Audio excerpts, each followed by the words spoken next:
Hands raised high in pure delight, thankful whispers in a gentle breeze. Grateful heart with such sweet. I hope this day finds all of you doing well. Good morning. Thank you, Lord. And you know what time it is? It's time for our daily bread. However, before we get there, I should turn this down.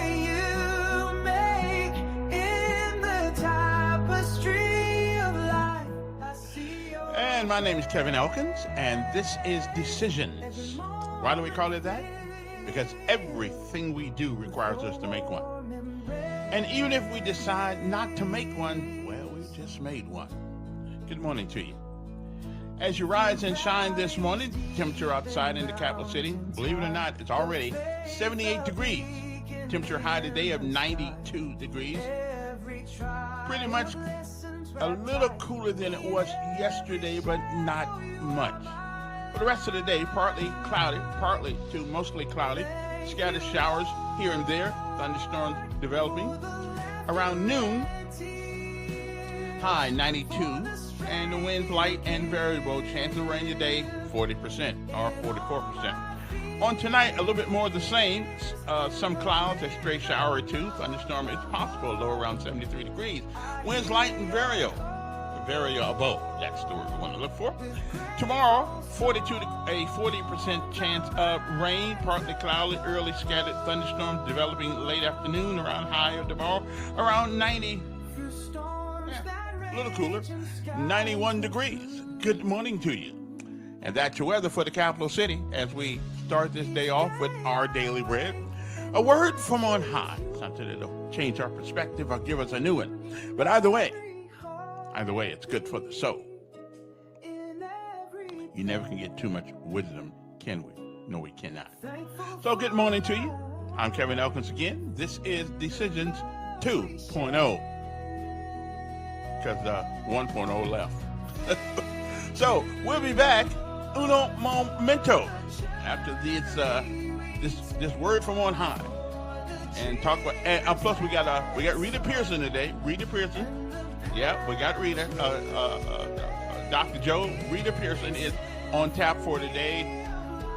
Every child needs a champion. It's about school, and it's about the great job that some teachers do, and then there's the other job the other teachers do. But it is a great profession. Unfortunately, we've taken a lot of the, we've taken a lot of the authority from our teachers out of our classroom and giving it to somebody. I'm not exactly sure who. But it does seem as though we've given a lot of that authority away, and teachers can't hardly run their classrooms anymore for the politics of education. But Rita Pearson is going to tell you about that, and a couple other things. And maybe if we listen to her, maybe we listen to her and implement some of the things that she tells us about today, we can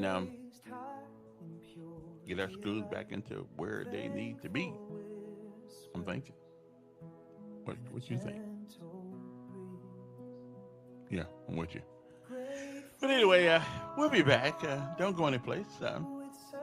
Interesting day today. I got to stay off next door. I am playing Rita Pearson today. I got to stay off next door though. I was so ticked off last night at next door, the neighborhood things that I don't know what to do. But we are creatures of habit in our world. We'll talk a little bit about that. So what happened on me on next door yesterday? I'll explain it to you. And then yesterday, you got to stick around for this one. I can't believe I did what I did, but I paid a cost for it, for doing it. So hang loose. Our daily bread's next, and then Miss Rita Pearson. Every child, not just one, but every child needs a champion. So hang loose.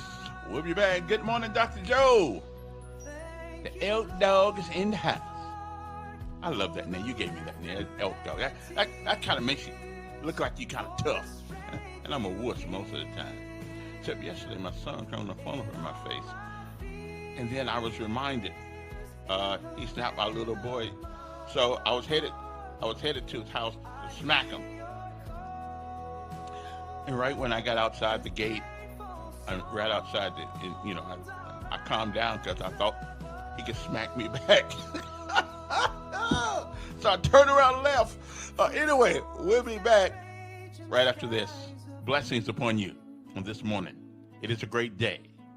A fantastic day to be alive.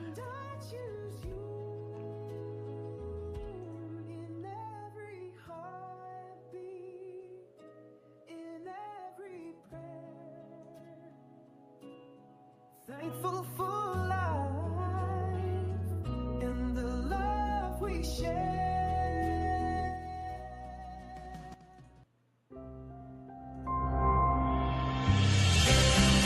Welcome to today's encouragement from Our Daily Bread. Today's reading, titled Your Life's Passion, was written by David Roper. One evening, years ago, my wife and I were making our way down a mountain trail, accompanied by two friends. The trail was narrow and wound around a slope with a steep drop on one side and an unclimbable bank on the other. As we came around a bend, I saw a large bear moseying along, swinging his head from side to side and quietly huffing. We were downwind, and he hadn't detected our presence, but he would soon. Our friend began to rummage around in her jacket for a camera. "Oh, I must take a picture," she said.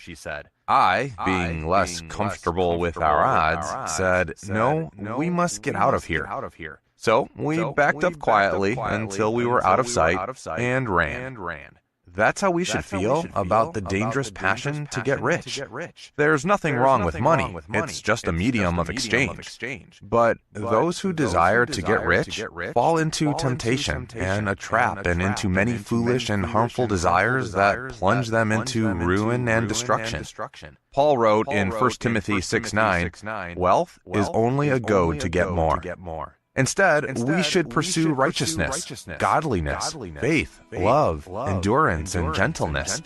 These traits grow in us as we pursue them and ask God to form them within us. This is how we secure the deep satisfaction we seek in God.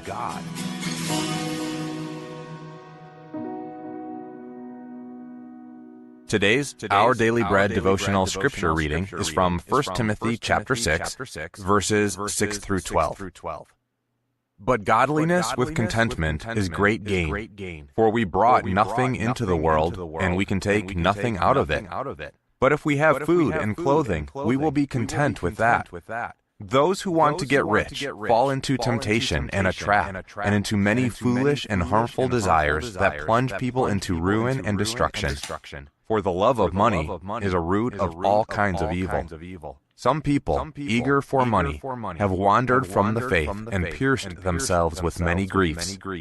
But you, man of God, flee from all this and pursue righteousness, godliness, faith, love, endurance, and gentleness. Fight the good fight of the faith. Take hold of the eternal life to which you were called when you made your good confession in the presence of many witnesses.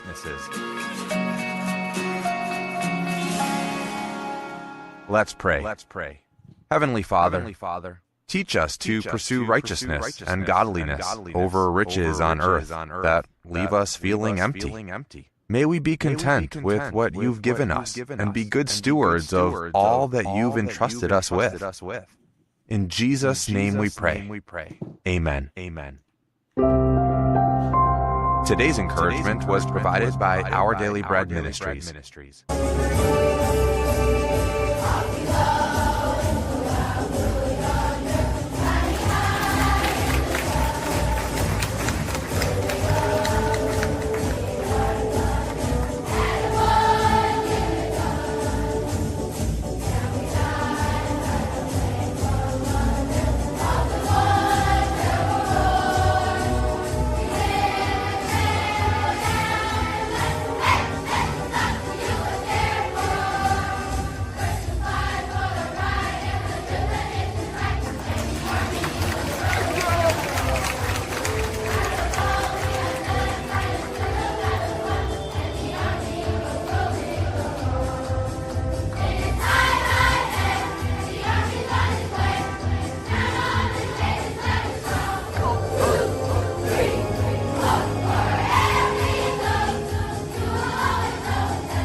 Okay, we got it.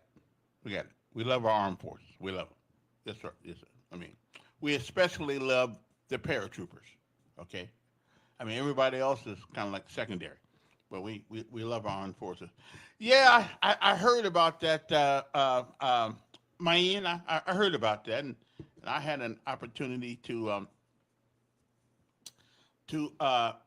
talk to her yesterday. As a matter of fact, I had and I'm going to bring her on. As a matter of fact, I've been counseled probably not doing this, but I don't really think it makes a matter. I think people are going to vote who they want to vote for. Um, I don't really mind having any of them on. It's no different than any other forum where we get together and we tell people what we think and let the people make their own minds up about who they want and stuff like that. I'm not at all um, scared of that kind of thing. As a matter of fact, the more people you hear from, the better. Because I was on front page, whatever that neighborhood thing is. Uh, well, I don't know any of the candidates. It's 15.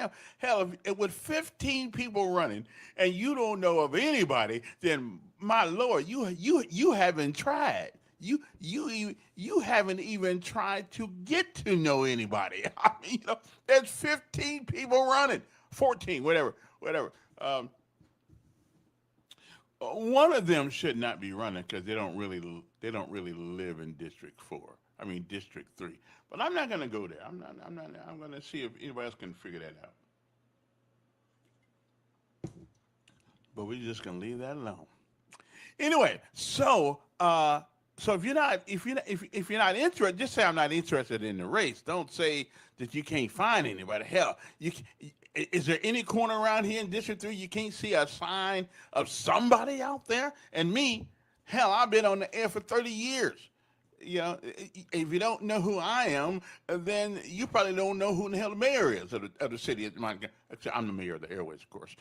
But you probably don't even know who the mayor is. Hell, I doubt if you've been downtown. I mean, come on, man, give me a break here. And these people spending lots of money to try to get your attention. And if you don't pay attention, then listen, that's not our fault. But I'm gonna get into that and other things a little later on. Um, I'm gonna get into that a little later on there, Pastor Knight. Well, I'm not going to name who it is because if people's integrity and honor uh, is not there, then okay, y'all vote for who you want to vote for. But however, yeah, yes, and I'm going to have Michelle on sometime next week. I mean, and I'll have them all on. I actually can put 10 people on at one time, if they want to join us. I don't have a problem with that at all. I think that yeah, I know what you mean there, Tony. I know what you mean there, Pastor Knight. But they say snitches get stitches. Okay, I don't really want no stitches.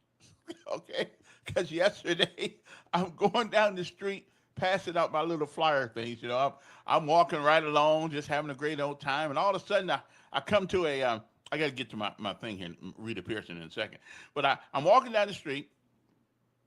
I'm going down Yancey or Verona, whichever one of the streets are, and so I see a big brick, big old brick, and I'm reminded of my childhood days where I could jump over these things and keep on moving.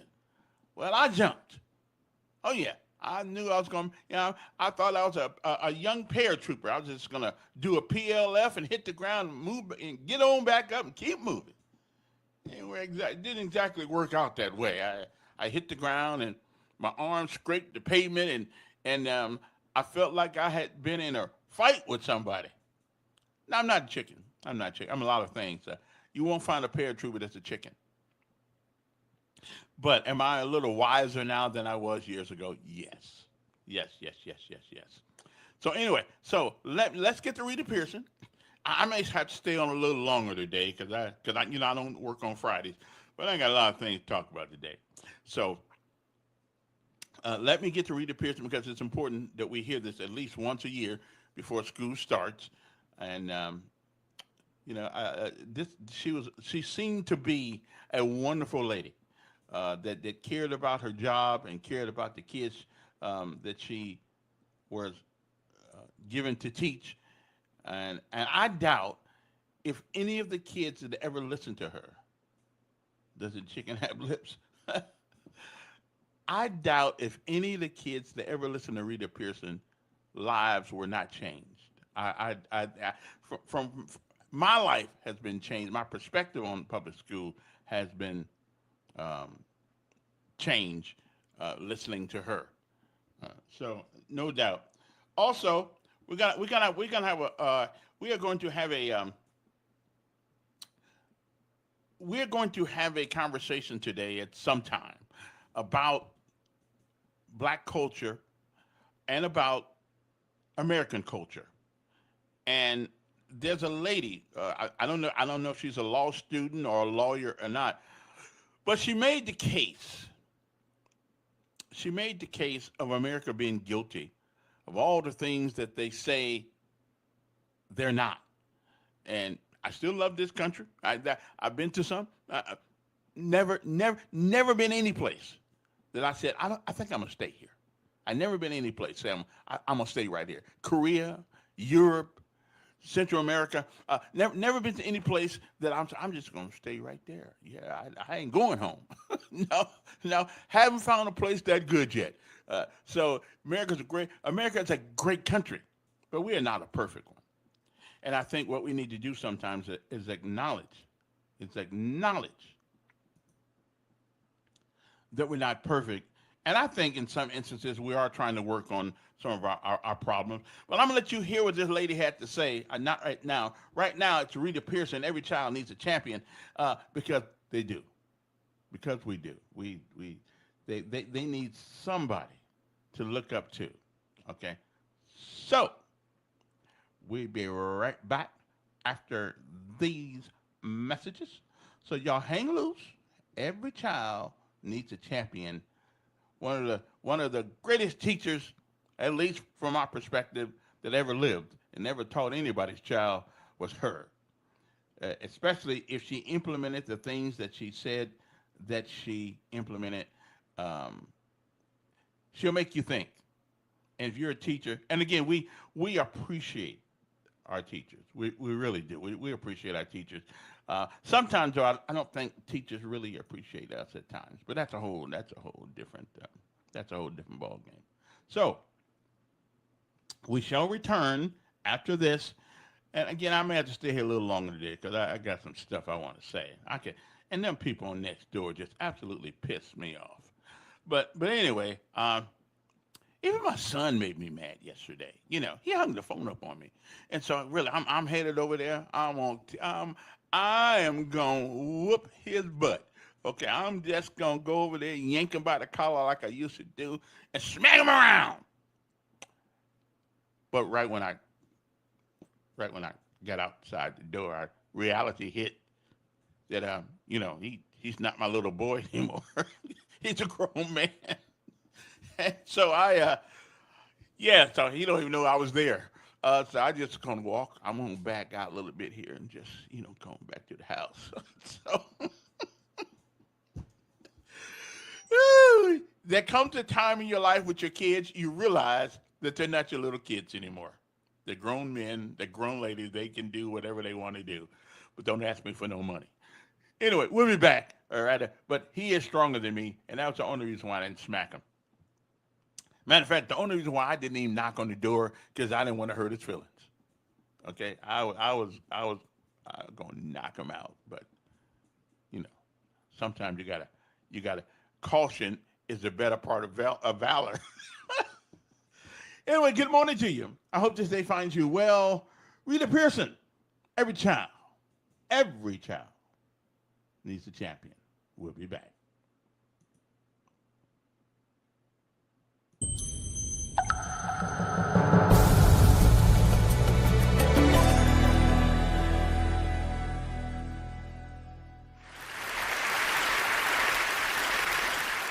I have spent my entire life either at the schoolhouse, on the way to the schoolhouse, or talking about what happens in the schoolhouse. Both my parents were educators. My maternal grandparents were educators. And for the past 40 years, I've done the same thing. And so needless to say, over those years, I've had a chance to look at education reform from a lot of perspectives. Some of those reforms have been good, some of them have been not so good. And we know why kids drop out. We know why kids don't learn. It's either poverty, low attendance, negative peer influences. We know why. But one of the things that we never discuss, or we rarely discuss, is the value and importance of human connection. Relationships. James Comer says that no significant learning can occur without a significant relationship. George Washington Carver says all learning is understanding relationships. Everyone in this room has been affected by a teacher or an adult. For years, I have watched people teach. I have looked at the best, and I've looked at some of the worst. A colleague said to me one time, they don't pay me to like the kids. They pay me to teach a lesson. The kids should learn it. I should teach it. They should learn it. Case closed. Well, I said to her, you know, kids don't learn from people they don't like.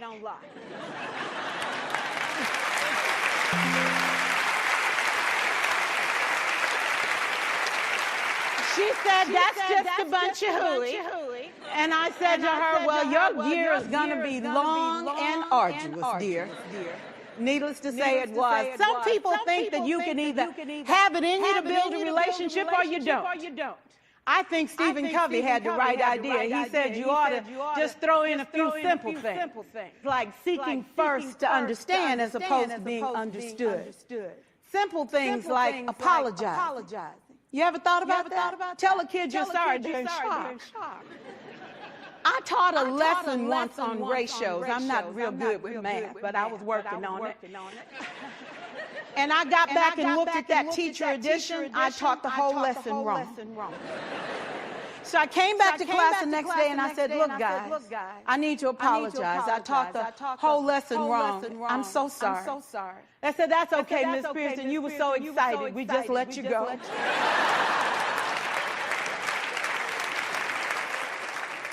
I have had classes that were so low, so academically deficient that I cried. I wondered, how am I going to take this group in 9 months from where they are to where they need to be? And it was difficult. It was awfully hard. How do I raise the self-esteem of a child and his academic achievement at the same time? One year I came up with a bright idea. I told all my students, you were chosen to be in my class because I am the best teacher and you are the best students. They put us all together so we could show everybody else how to do it. One of the students said, really? I said, really? We have to show the other classes how to do it. So when we walk down the hall, people will notice us. So you can't make noise. You just have to strut. And I gave him a saying to say, I am somebody. I was somebody when I came. I'll be a better somebody when I leave. I am powerful and I am strong. I deserve the education that I get here. I have things to do, people to impress, and places to go. And they said, yeah. You say it long enough, it starts to be a part of you. And so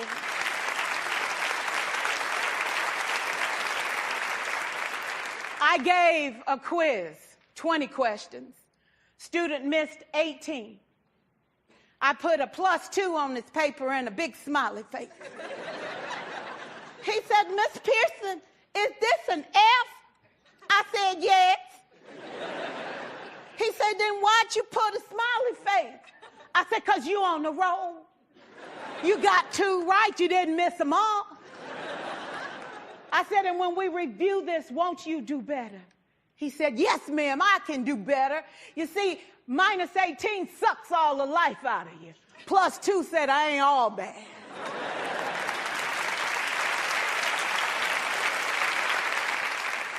For years, I watched my mother take the time at recess to review, go on home visits in the afternoon, buy combs and brushes and peanut butter and crackers to put in a desk drawer for kids that needed to eat, and a washcloth and some soap for the kids who didn't smell so good. See, it's hard to teach kids who stink.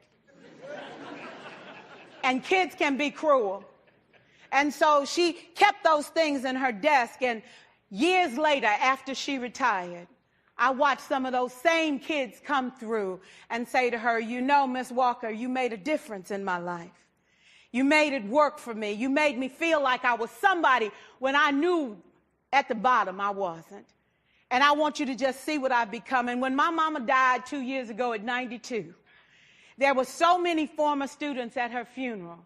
It brought tears to my eyes, not because she was gone, but because she left a legacy of relationships that could never disappear. Can we stand to have more relationships? Absolutely. Will you like all your children? Of course not. And you know your toughest kids are never absent. Never. You won't like them all, and the tough ones show up for a reason. It's the connection. It's the relationships. And while you won't like them all, the key is they can never, ever know it. So teachers become great actors and great actresses, and we come to work when we don't feel like it, and we listen to policy that doesn't make sense, and we teach anyway. We teach anyway because that's what we do. Teaching and learning should bring joy.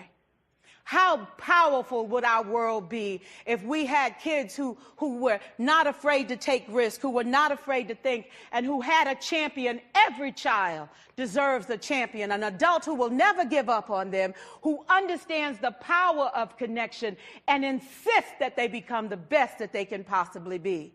Is this job tough? You betcha. Oh, God, you betcha. But it is not impossible.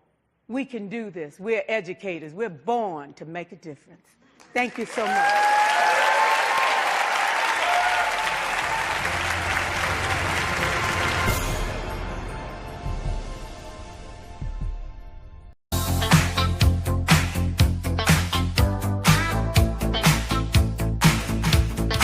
We're born to make a difference.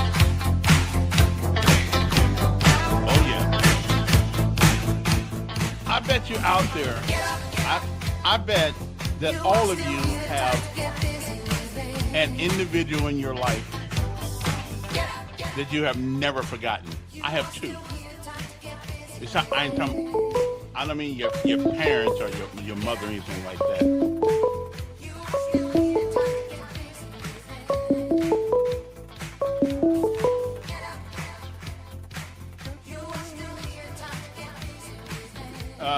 Yes, Don. I love me some Rita in the morning. Hey, Gabby, you had Rondé Mitchell on yesterday. You were happy he explained the money thing to you. Okay. You said that, right? Yeah. He said we're going to put the $375 in the bank. We're going to draw interest off of it. Yeah. You were happy with that, right? Yeah. Why don't we borrow $1 billion and put it in the bank? And this thing would double the money we made. Well, again, because you have a limit of how much you can go to the I bank. want to look up Ponzi scheme. Well, to you, everything's a Ponzi Borrow scheme. money and make money by putting it in the bank. That's the most ignorant thing I've ever heard in my whole damn life. And you want to be on the council? Well, then you need to tell the person. You need can to tell. borrow money Wait. and put it in the bank and make money. No, you cannot. When you get the money, does not the money have to go into the bank? Yeah, but you start when you get the money paying interest on the bank.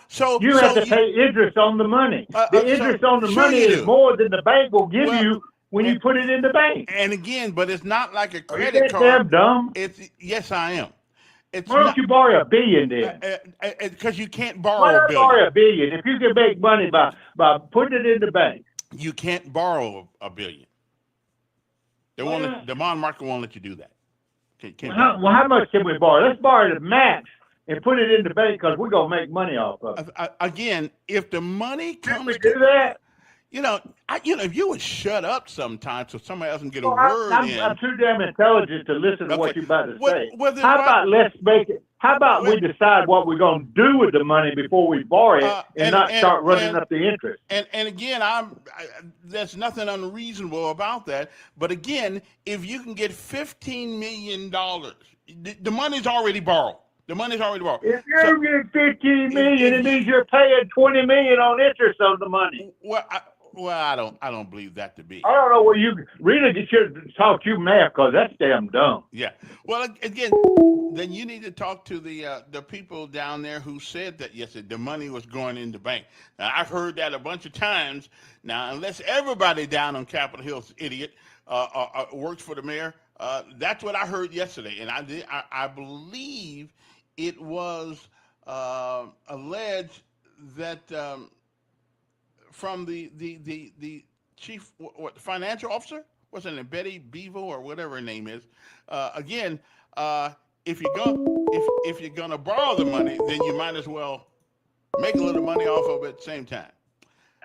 Good morning, Simpler Days. Good morning, Mayor. You sound loud and strong this morning. Good. Except for him, that's some guy, the only guy that irritates me. You sound like a politician today. Good. That's since I am one now. Just don't use that word integrity with politicians. You know what? I as I walk the streets of Montgomery and in this shortened election cycle, why does everybody think that if you are a politician, you're no good?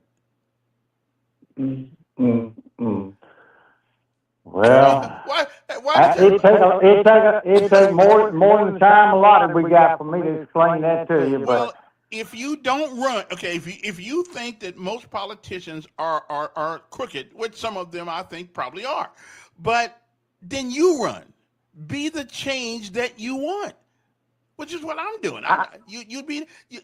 Don't whine about they're this, they're that, they're this. Every last one of us have done something in our lives that we shouldn't have done. I've rubbed the elbows enough with them, and I've already been deliced. So okay, I don't want to get back in that anywhere around that bunch. Can you wait a minute? Anyway. Can you think of one local politician that, and I can think of one local politician that has went through office, kept his word, and stepped down when he said he would. And until this day, you never heard anything bad about him. Well, I can go back but everybody has stepped across the line, tiptoed around, and that's how politics work. Yeah. It's the art of compromise. It's the art of. But I'm gonna tell you, the one guy in this town that has, and there's probably more. So I don't want to leave anybody out. But since I know him personally, I help send his kids to school. Dick Brubaker is an individual that you haven't heard any bad thing about. He says what he meant what he said. He said, "I'm gonna run for 2 terms. But I don't get it done, I'm stepping down," and that's what he did. I don't know anybody else with a higher approval rating than Dick Brubaker. Well, I'll tell you another one. He hasn't stepped down yet, but Sheriff Derek Cunningham is another one. Right, haven't heard anything bad about him either.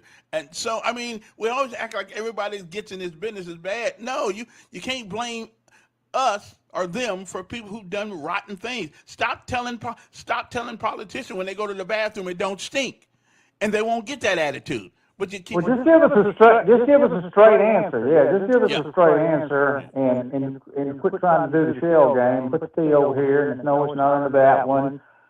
But changing gears, why do you think the state of Alabama won't let us vote on a straight, clean lottery bill? Because, okay, are you sitting down? Yes, sir, I'm ready. Okay, they don't work for us. And that's the exact same reason they won't put that. That's right. They don't work for us.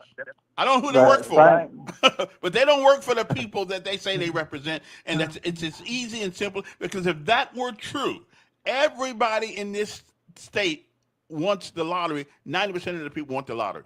So I think they work for the Portuguese Indians or somebody in Mississippi or some, but they do not work for the Alabama people. They don't work. Well, whether it's the city of Montgomery and their arena deal, they don't want to lose control of it. See, they don't, and they can control who plays and who doesn't, who has a chair at the table and who doesn't, who gets to go to the pie. But if they let the voters do that, then they lose control of it. Well, and what we need to do, we need an investigative reporter, a real good one who has the resources to find out who our representatives, who they actually work for down there on Goat Hill, because it is not us. They work for lobbyists. That's who they work for. The lobbyists pad their saddles. But hey, I had to get up and take a sleeping pill last night. You had you on my mind. You got me crosswise there with what you told me about yesterday. About you remember what you told me? You said that I was impacted, and you were talking about the teacher this morning, what effect she has, and you said, you know, you were probably impacted by bad police officers back in the day, and right. So let me share something with you. You know, we all are impacted by people along the way that affect who we are, and just like with your mother, she impacted you, and just like with my mother, you know, my dad died when I was 5 years old, and she was left with 4 kids, and she had to go to work in a church as a cook, and she met this black lady who was working there with the janitorial staff. And so she went up to her and asked her, and she said, "How much do you make?" And she told her, and she said, "Well, I will double your salary if you will come work for me and keep my kids while I work. And you can bring your child to our house if you need to, and I will make arrangements to." Back then the bus road ran right by. But she did, and I was impacted by that black lady, Miss Brown, and she set me in motion. And my mother set me in motion. But my mother passed before I retired from the police department. But the lady that I had stand up beside me is my other mother before the whole room, and I explained to them she was my other mother, and she raised me. And I call her every day. She's 87 years old. I call her most every day and talk to her. Check on her, go over there and make sure she's all right, because she was my other mother. But she instilled in me certain things. And I carried those with me to the police department. And there were other people, not everybody down there back in the day wrote tickets for people walking black. Sheriff Cunningham was a motor man. He wrote tickets. His chief deputy, they rode together. They wrote tickets. But all I'm saying is you can't stereotype everybody under one umbrella. And I tried to make sure that the things that she instilled in me that I carried the rest of my life. And I tried to treat people the way I wanted to be treated, and you could ask any of the people that ever worked for me. That's what I did. I led by example, and I stuck up for them, and I made sure. But I just want you to know, the first fist fight I ever got into was with James Gaston, and I lived in a neighborhood on Marshall Street over there beside Lanier before integration was cool.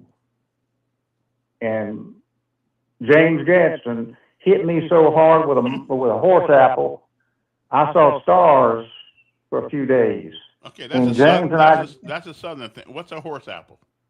It's one of those green, they call them mock oranges, one of those green, big old, they look like a softball, except they're green. Horses used to eat them, and but if you throw one at you, and if you're playing baseball with them, they break open when you hit them. But James hit me with one, and I hit him with one back. And then we got in a fist fight, and then I realized that black folks and white folks believe just alike. And I talked James into coming to work with the police department, and he and I were lifelong friends until he passed. But you know, you just can't stereotype everybody that wrote tickets back during that day.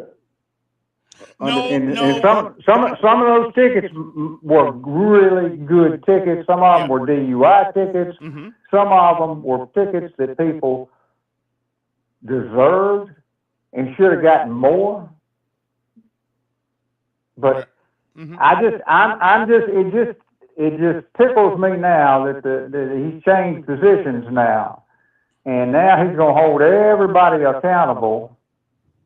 But there were some people that needed to be held accountable and pay those tickets back in the day. And that's true. And again, no statement is exclusively for everyone. There's always exceptions to the rule. But I just don't want us to deny, because you were talking about the mayor letting people off for tickets they'd had down there for 20 years and stuff. And I did suggest that when I first got on the air, after talking to so many young people who are now in their 30s, still don't have a license because they never can come up with the total amount of money they need to after paying rent, taking care of their kids, trying to do child support, whatever it is they got to do. They never were able to come up with the money. So that means that every time they got stopped, they got another charge, okay? And so they were never going to pay these tickets off. So why not give them a clean slate? And just a point, went down to court one day with a guy who worked for me. He had owed $5,000 in tickets and fees. So I talked to the judge at that particular time. Wistery, I think that was his name. I said, you know, I'm 50 years old. You got a little age on you. We all have done something that we shouldn't have done. But I said, this young man carries a 75-pound sack every day to Trenton, trying to learn how to do HVAC. He gets on the bus. Sometimes he misses the bus, so he walks home with a 75-pound bag like it was a rucksack, okay? This is the kind of young man that we need to help, regardless of what he did when he was real young. We need to cut these kids a break because everybody did something dumb. And what Wistery did, I didn't think he was going to do all that. But he did away with all the fines and everything this guy had.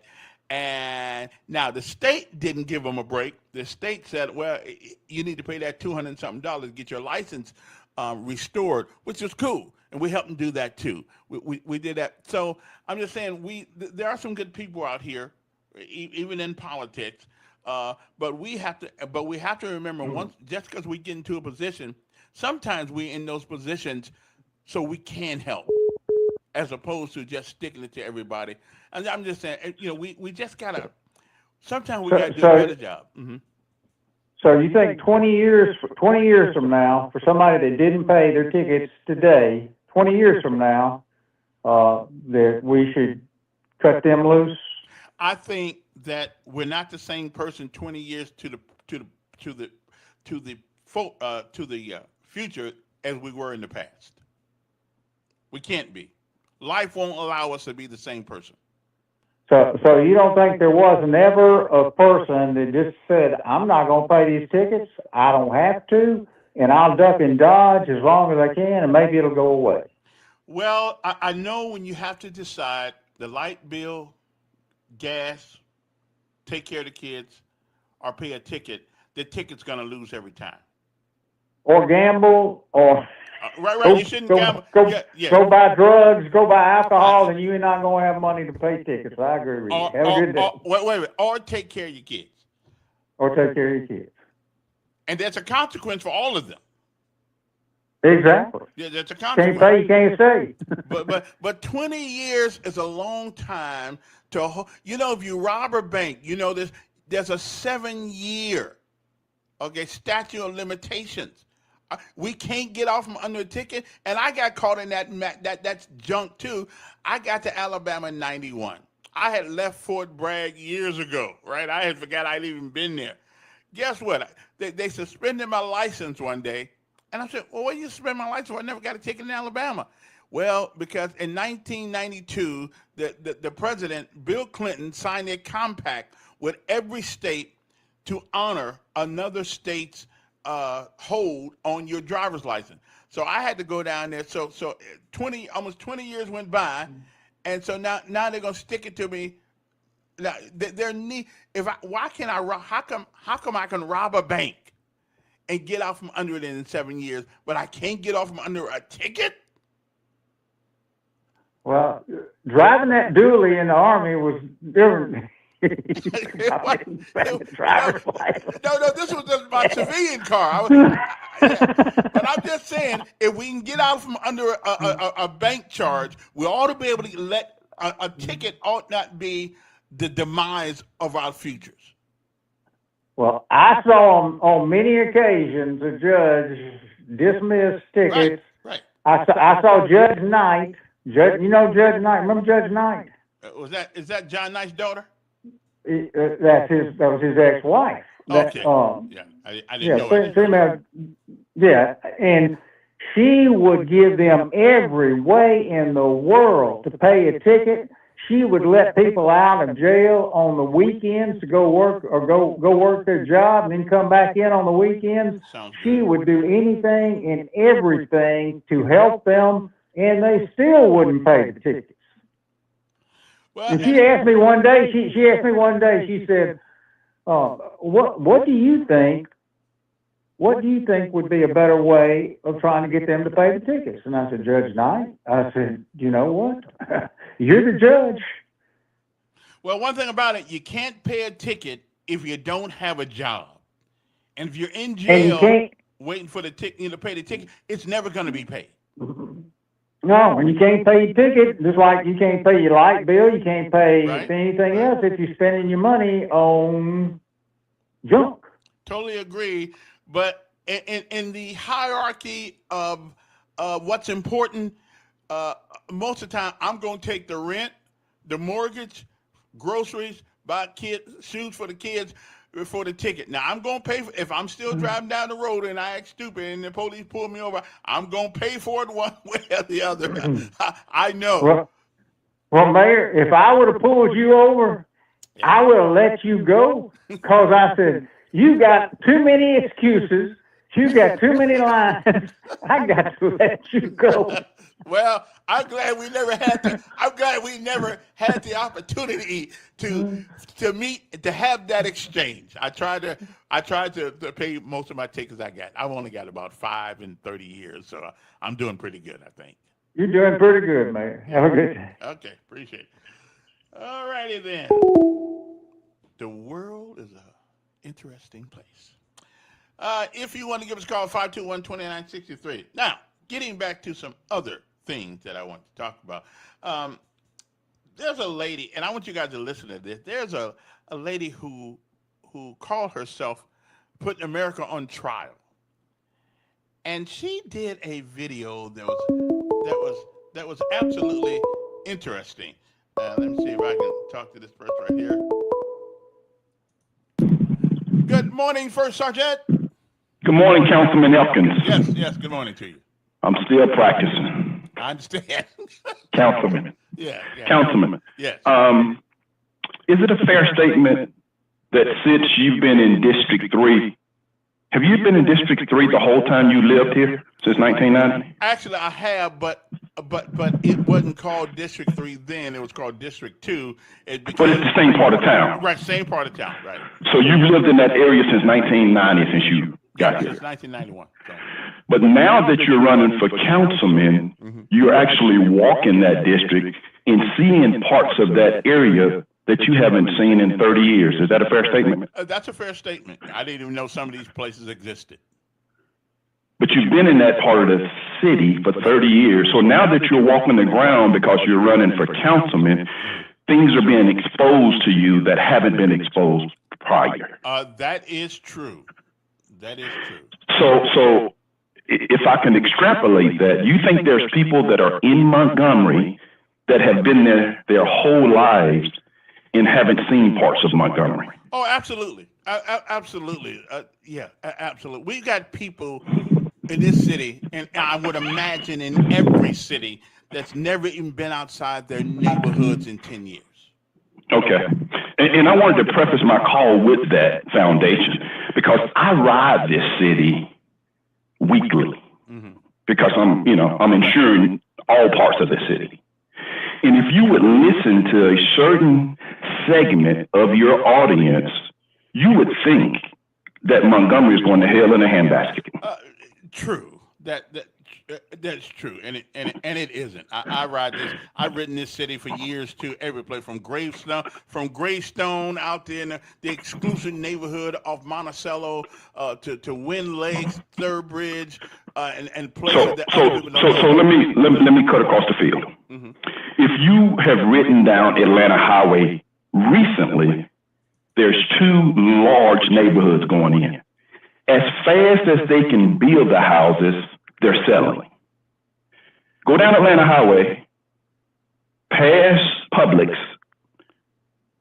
On the left-hand side, there's two large neighborhoods going in. One of them is D.R. Horton, one of them is Louder. People are moving. Go down, that's one area. Go down Bond Road. There used to be a field with posts, used to have hats on the posts. Do you remember that area? No. Down Bond Road. It used to be a big field there, and they had fence poles, and every pole had a baseball cap on it.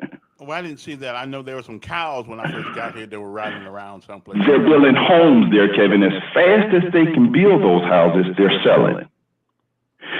Go down Taylor Road, take a left, like you're going to Park Crossing High School, in the New Park area. They're building homes there. As fast as they can build those houses, they're selling. I'm going to take you apartment complexes. You go to down the East Chase where they have Walmart at there, of Chantilly. They're building apartment complexes. $1,800, $2,000 a month. Pre-leasing. Which is not made for folks.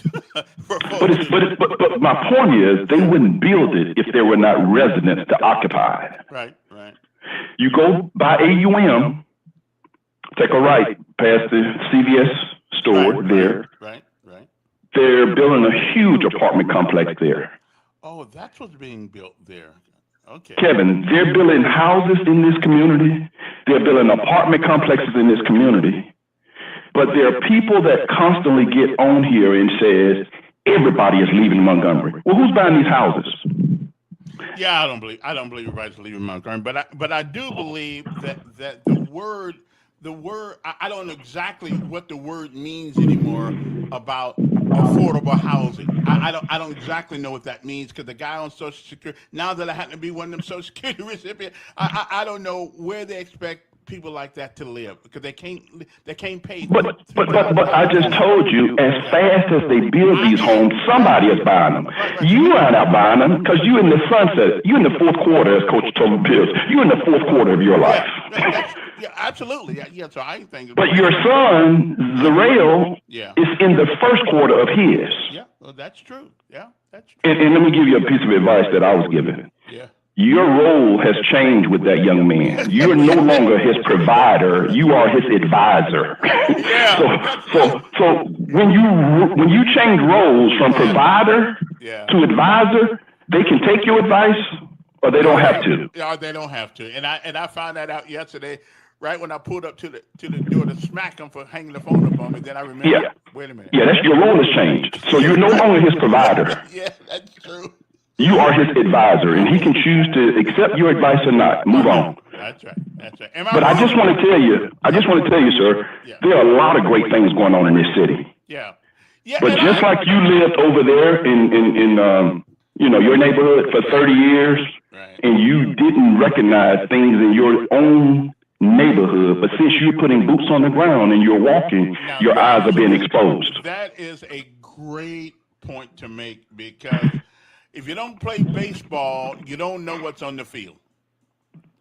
So, if you're not riding this city, seeing all the things that are happening, you will listen to people like, certain callers, but I'm telling you, realtors are making money. They're selling houses as fast as they can build them. Yeah. Insurance agents are insuring homes.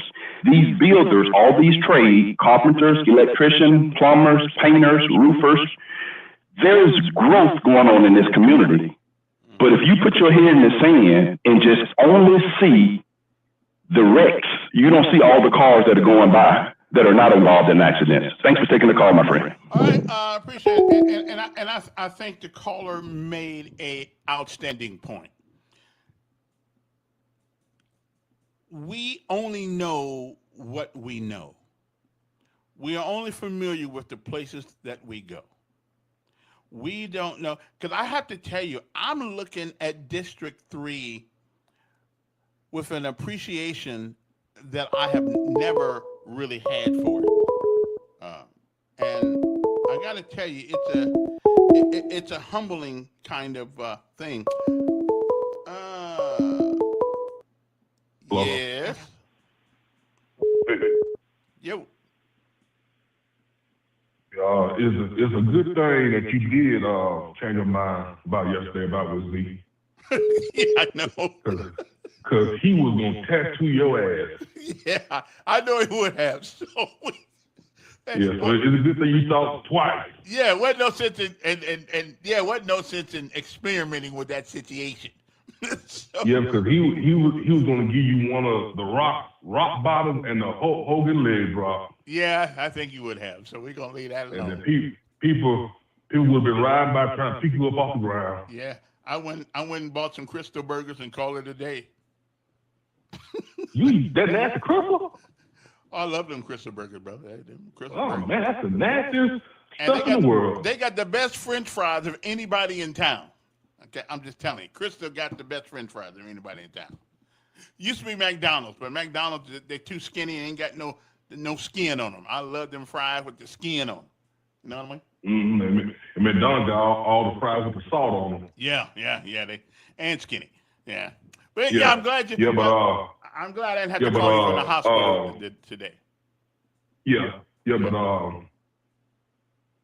What's the name? Just made some good points about Montgomery Road. They all put these houses up real fast. Yeah. And sell them fast. Yeah. So evidently somebody got money around here. Somebody's got money. I guess so, but now with those with certain those new bills, they have a lot of problems too, especially with the D.R. Horton houses. Mm-hmm. They got a lawsuit in a few states. I know Louisiana and Texas is one of a few of them. Yeah. Well, so I hope people are getting the home inspection done with these new bills. Yes. All right. Hey, appreciate it. Absolutely. Oh, I will tell you one thing. I was looking at a house the other day, and I just thought I would just think about buying one. I really don't want to own a home. I just don't want to own one. I just kind of like living in one. But if you are in the market for a house, a used home, not a new home, but a pre-loved home, always hold on for 1 second. Always, check the roof. Make sure the roof, when the last roof was put on, they did not turn around and put shingles on top of old shingles. Because if they do that, and some people have done that to their other house, it costs you more money to replace that roof than it. When they put a new shingle on, when they put new shingles on your house, they should take the old shingles off and put the new shingles on, not put new shingles on top of old shingles. Okay, just always check that when you go looking at a house. All right, you always check that. Now, moving right along, right quick. I had something here that I wanted to share with you guys. There's a lady, and I don't know who. It's called "The United States is Guilty." Now, I'm only going to play this for you guys because I want you guys to I want to have a discussion about what was said in this thing, because I disagree with probably about 65% to 70% of everything that is said, but I don't disagree with everything. Okay, don't disagree with everything. So I want you guys to listen to this, and we can talk about this. And the folks and we'll get done with this, and we'll talk to those folks on that app next door who say, we don't know anybody. There's 14 of them running. That's because you're not looking for anybody. You don't really care about who's running. Okay, because if you did, everybody's got a Facebook page. I got one.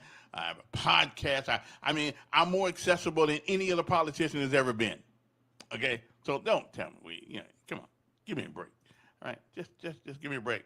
So I want you to listen to this right quick. It is called "The United States is Guilty," and the only reason why I'm going here because it would be nice to see what you think about what this woman is saying. And this is the woman. This right here, the guy who came up with the video. This is the woman right here at the bottom that's actually having the conversation. So, go ahead, George. Can we do that? Okay. To court. So you all are the jury. When I'm done, to take the United States of America. So she's taking the United States of America to court. Listen. Y'all know the book is called We the People, so I thought my contribution would be to take the United States of America to court. So you all are the jury. When I'm done, you tell me if America is innocent or guilty.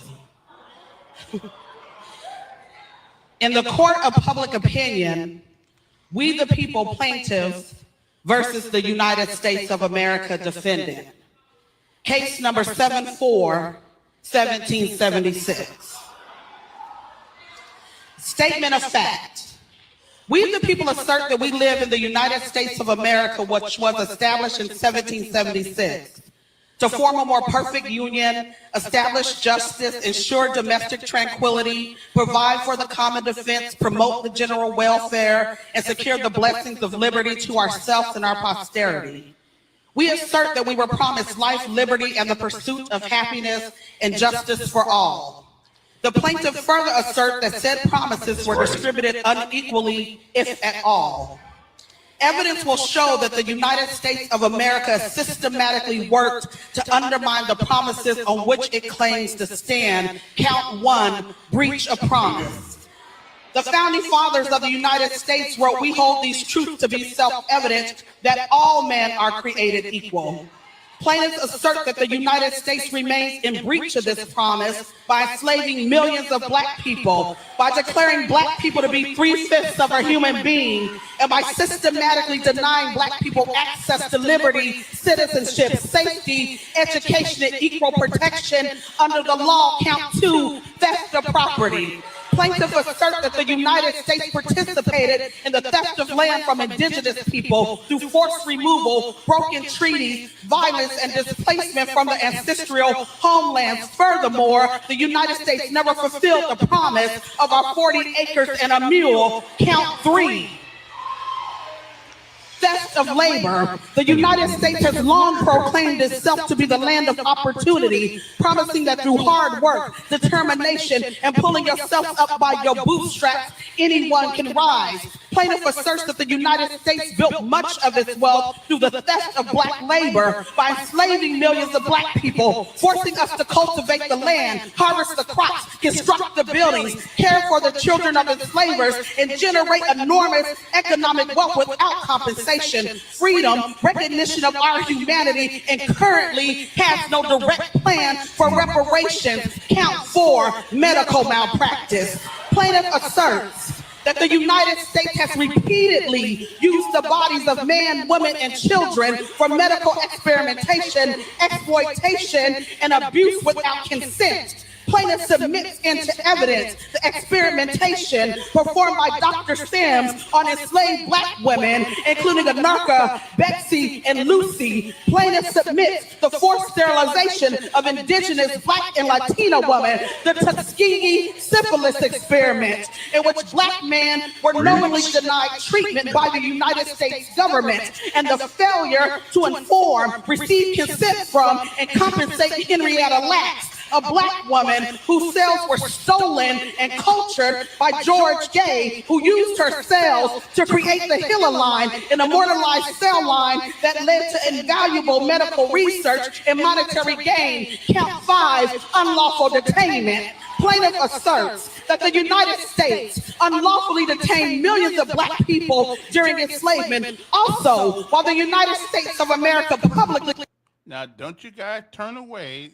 There's a purpose for this morning, and we're gonna get there as soon as she gets done with her delivery. Okay, so don't turn away. Listen to the rest.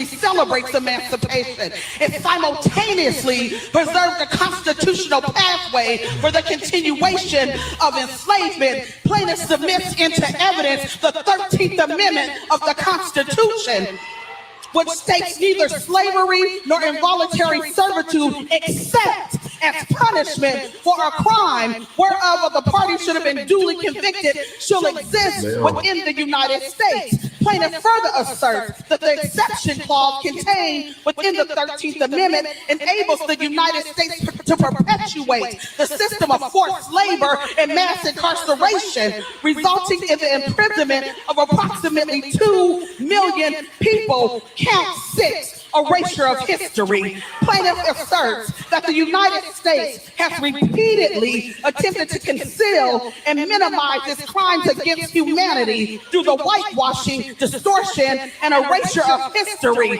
Count 7, state-sanctioned violence. Plaintiff asserts that the United States has actively participated in and enabled state-sanctioned violence against black people through systems and practices, including black codes, Jim Crow laws, racial terror lynchings, over-policing, and discriminatory enforcement of the law. Plaintiff further asserts that the United States has historically failed to dismantle white supremacist organizations such as the Ku Klux Klan, and has through political rhetoric, policies, and institutional silence emboldened acts of racial violence and intimidation. And finally, count 8, murder. Plaintiff asserts that the United States of America has actively participated in, enabled, and sanctioned the murder of indigenous people, black people, immigrants, and all other marginalized communities throughout history. Plaintiff submits into evidence the genocide of indigenous people, the deaths of black people during the transatlantic slave trade and enslavement, racial terror lynching, state-sanctioned violence, police killings, vigilante violence, and the systematic neglect of vulnerable populations whose deaths were deemed acceptable in pursuit of power and profit and control. Plaintiff further asserts that the United States has not confined its violence to its own shores. Oh, no, no, no. The United States has exported death, destruction, chaos, and suffering across the globe.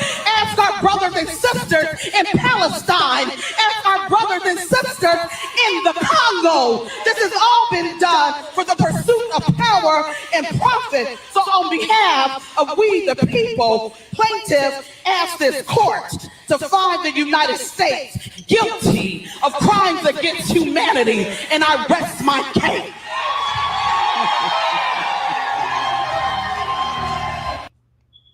Okay, then.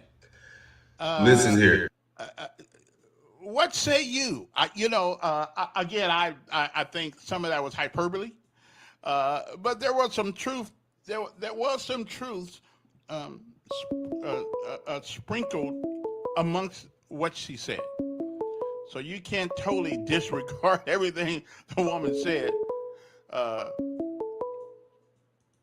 What you want, Don?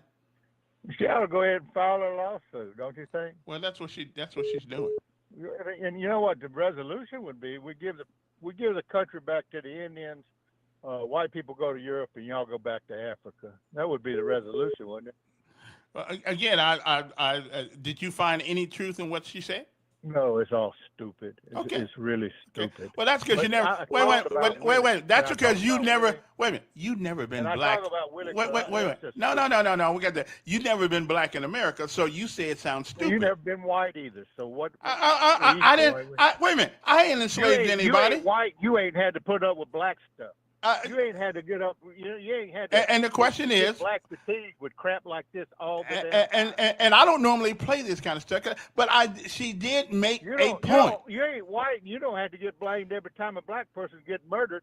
That is 99% murdered by black. But, wait a minute. I don't know any. No, black you don't know folks. a thing about being white. I don't know anybody. The people in Tuskegee were practiced on by blacks. They're the ones that didn't give them treatment for syphilis. They wasn't a white person.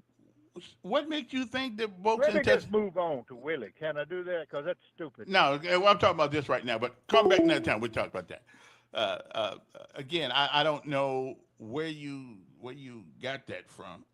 My bad. Oh, he wasn't even heard. Oh, y'all ain't even here, did you? No, you didn't. I forgot to put him on. Good. Well, he wasn't saying nothing anyway. But what say you guys about what she said? Some of it was true. A lot of it was hyperbole. Okay, it was just it was what it was. Okay, let me see if I can get this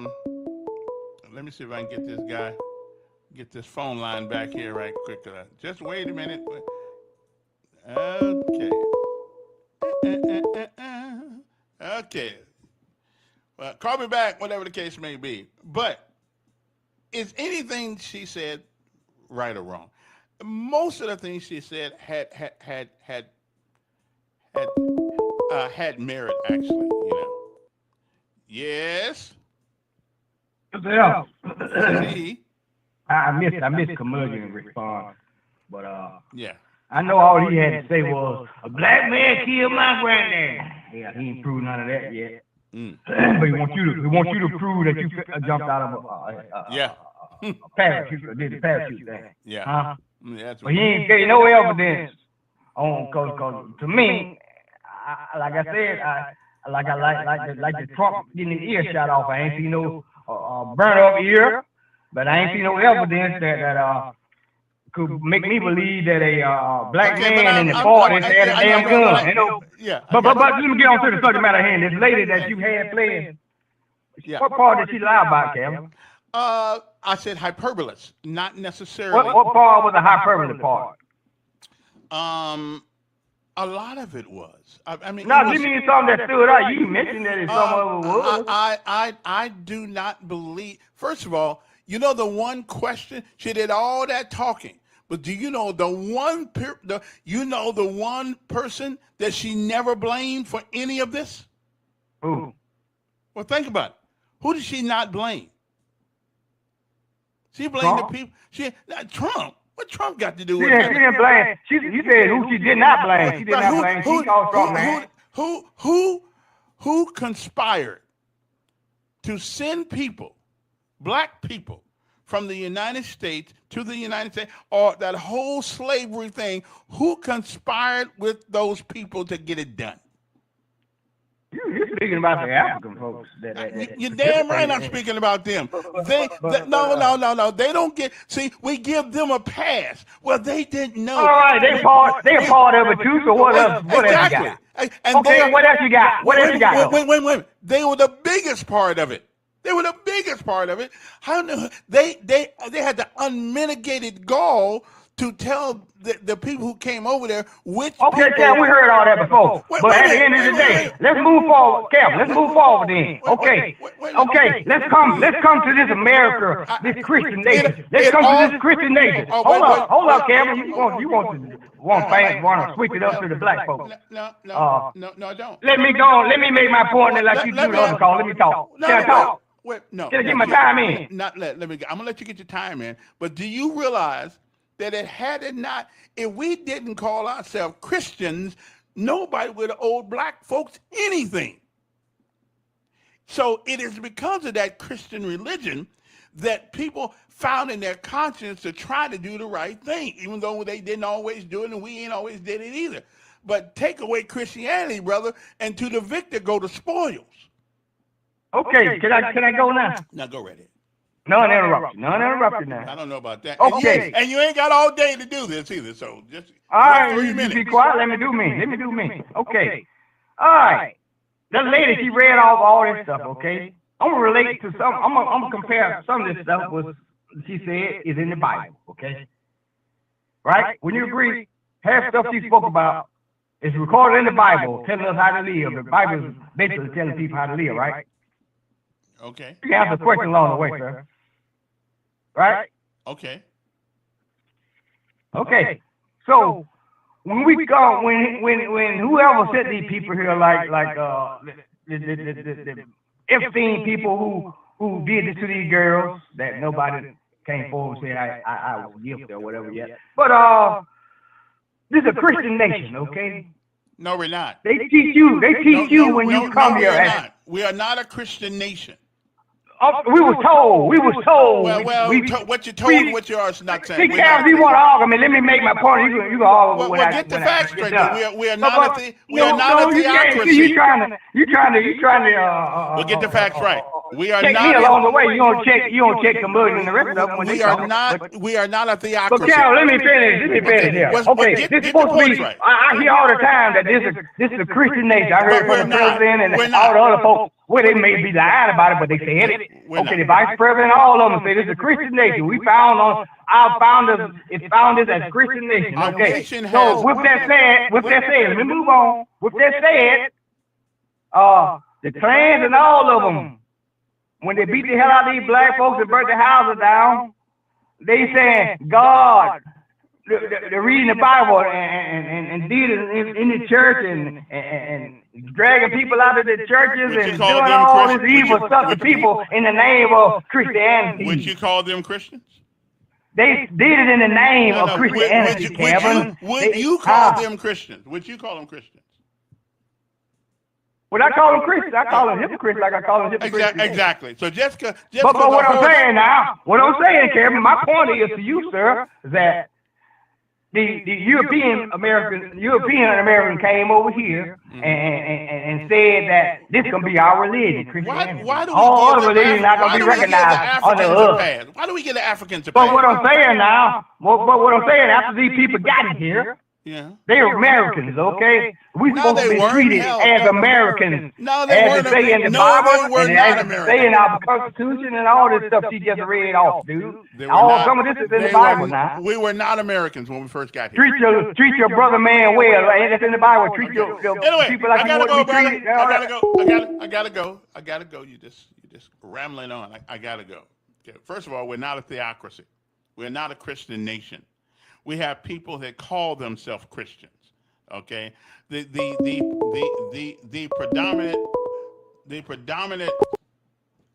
predominant religion in this country, quote unquote, is Christianity. But that don't make you a Christian. So if a horse thinks he's a pig, does that make him a pig? No, he's still a horse. So again, we're not a Christian there, but we like to use it every once in a while when we're trying to make a point that's relevant or not relevant, however you want to do it. The problem I had is that the Africans never get brought up in this conversation.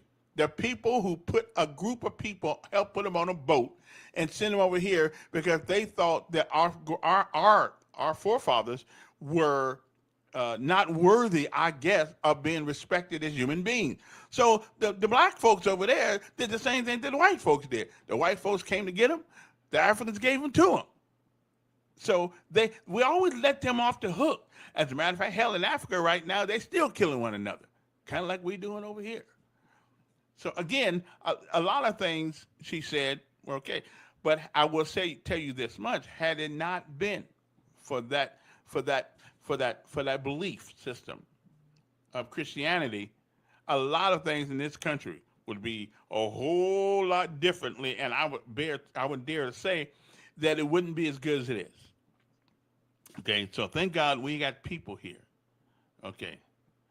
Oh, and here I got a guy here. It was the white colonizers more than the Africans. Really? So you think a couple white guys came over to Africa and got all them black folks over here without help from the Africans? Really? No, I don't believe so. I'm just saying, don't give them a pass, okay? Don't give them a pass. They were just as much responsible for the position that black folks were in the United States as any white guy was, okay? I mean, they were. I don't want to argue this morning. I just wanted to see some of the things the lady said was true. Martin Luther King said America wrote a check and it came back insufficient funds. They did. But on the other hand, and I'm someone, and I'm not the only person that done this, so don't get me wrong. I have been to a lot of places in my younger life. I still say, if you're a black person in the world and you get here, there is a great possibility, if you are willing to do what you're willing to do, what you have to do, you can become anything you want to become. One of the richest guys in technology is a black man. Okay, our athletes make all kinds of money. Okay, someone said Africans are also enslaving Europeans. Yes, was named John Hawkins. Yes, who John Hawkins? I think I heard of him. Even the former vice president candidate for the former vice president of the United States, was she whatever name, Kamala, whatever. Her grandfather had 1,500 slaves in Jamaica or Bahamas, one of those places. So white folks are not the only one that had slavery. It's been around, and it's still going over in the Mideast. Okay, it's still going on over there. So, you know, America is one of the few places where you started off as a slave, but you are pretty much, if you're willing to put in the work, you can be comparable to any white person in the United States. And over here, though, it takes money. You know, that is the language of our time. It's money. But you also got to be willing to put in the work. So I've been a lot of places, a lot of countries, and I looked at some of those places, especially when I went down to Mexico years ago when I was stationed in Fort Bliss, Texas. You know, I said, when people sat outside waiting for you to give them a dime, not a dollar, but a dime, so they could buy something. This was some 40 years ago or something like that. You know, that's a shame. Okay, so again, let's not give the Africans over there a pass. They helped. Okay, they helped. Okay, and so I don't, you know, all I can say, I'm thank God that I wasn't born to 1957 rather than 1857. Okay, I just thank God 100 years later I was born. I'm good. So I don't have any. So I love this country. There's not another country in the whole wide world that I'd want to live in. None. Absolutely none. Even in the UK right now, you know, they can put you in jail for saying something nasty about the Queen, for saying something nasty even about some of their politicians. You can go to jail. Jail. Jail. American, you can say all kinds of things about anybody you want to. Trust me, I've been a victim of it. Well, I hear you, Ed. Ed says, but what you fail to realize, we are all slaves now. The rich own us all because of lies. Well, I don't know which lie you're talking about, but okay. Can we get out of slavery in America? You can't. It takes some work. And it takes some work. It takes a work, a lot of prayers, but a whole lot of work. It takes it. And again, America is the in between thing, because there are places right now in the world they still got slaves. So, yeah, you can. Well, I don't know. You can't go to court in America for talking about the president. At least not that I know of. Not yet. Because that were the case, I'd probably be in jail. So anyway, I only showed you that because there's an attitude sometimes in this country that I don't quite understand. Sure, again, I've often said we are a great country, but we are not a perfect one. We've never been perfect. We never will be. We'll do wrong things. We'll make bad decisions, even for the people. That's why it's important who you put in office. That's why it's important. You have a right to determine. Well, a lot of countries don't have. Why do black leaders hate Jews? Listen. I've asked myself that. I've asked myself that. I don't. I think unless somebody does something to me, I don't hate them for nothing. I don't really hate people to begin with. I don't know. I don't know if that statement is true. I've heard Mr. Farrakhan say he don't hate Jews. So I don't know where that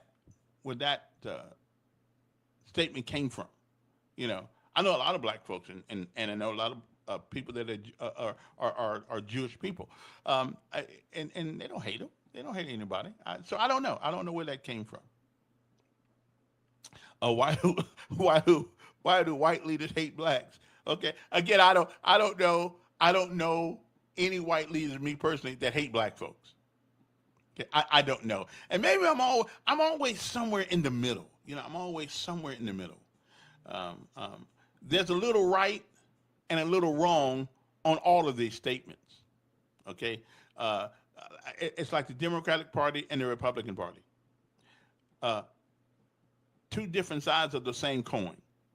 Okay, different sides of the same coin. So I don't know. Again, it's a conversation that, and until we get done with it, it's always going to divide us. It is always going to divide us. And the internet has made it worse. There's a reason why they call things the past. P-A-S-T. There's a reason why they call it the past. Because we hope we learn from it and don't continue to do the same thing we've always done. Well, that's true. People hate people. So, except me, I don't hate anybody. I don't hate anybody. Even the guy who walked out of the house with my TV that one time. I came in the house, he was walking out the back door with the TV.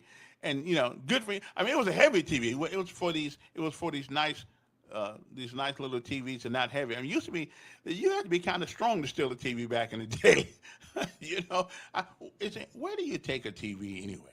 If you walk into my house and steal a TV, where do you take it? Pawn shop don't want it. So where do you take it? I don't know. I'm kind of lost on that one right there. But moving on to other things, I just thought I would share that because why do black leaders hate Asians? I don't know any that do. I don't know a black leader that would hate anybody, that hates anybody. But anyway, now if you know some, tell them to call me up. Let's talk about it. Because I don't hate absolutely nobody. Africans were also enslaving Europeans. Well, they shouldn't have went over there. I mean, listen, they believe in trees do things, okay? Hey, one more, talking about trees. Somebody told me the other day that there are female trees and male trees. Has anybody ever heard that in their life? If you forget your history, you are bound to repeat it. And if you don't forget your past, you're bound to repeat it. I hear you. You don't forget it, but you certainly don't live back there.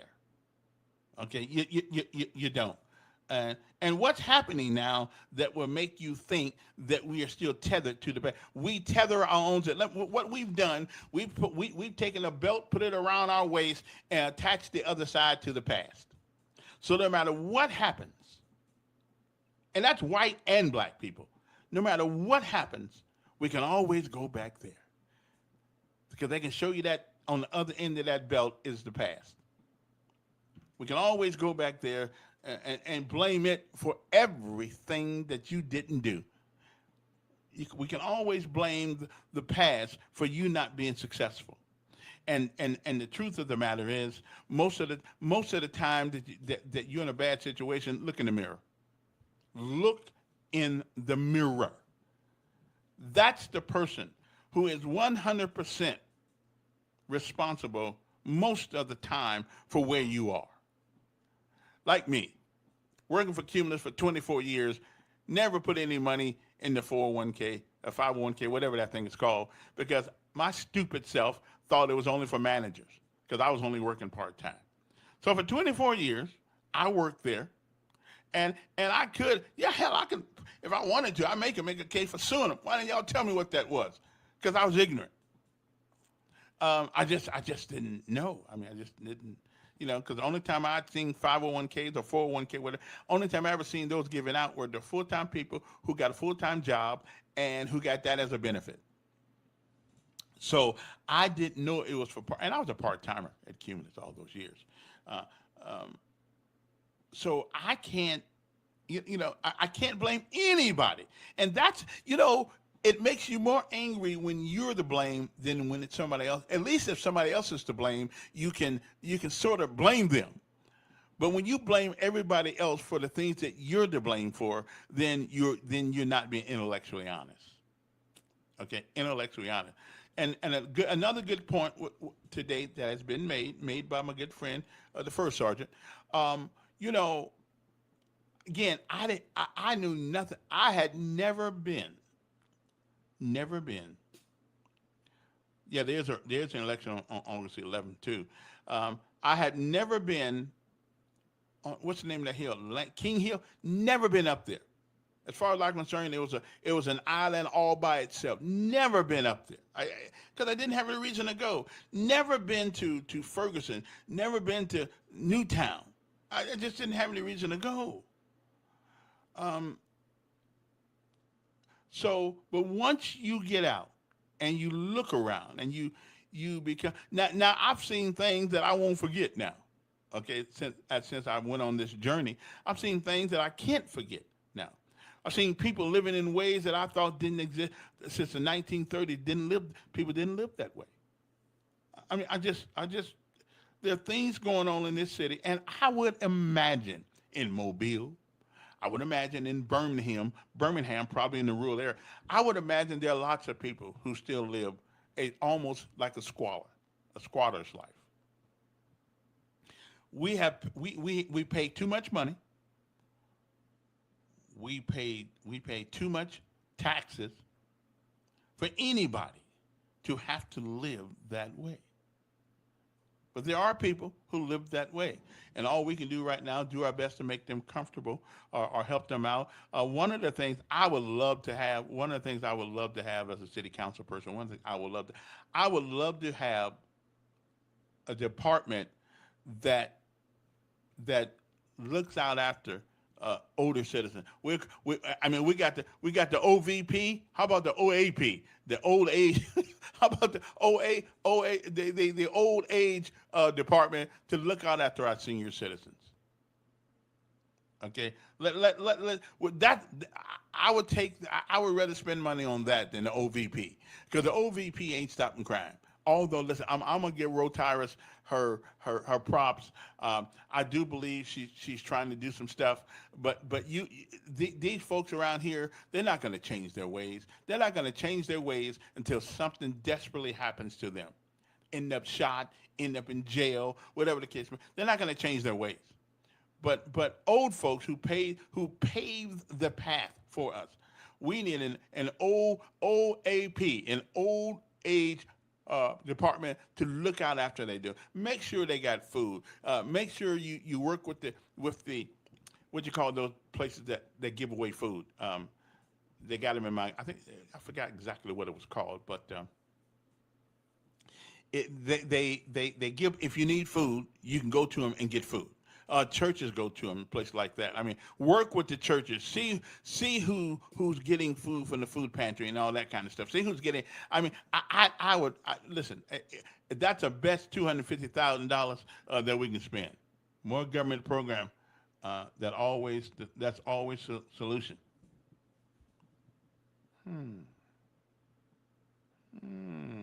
Food pantry. Thank you very much. Appreciate that. Dr. Joe. I'm gonna go with Joe Reed on this one. Joe Reed Sr.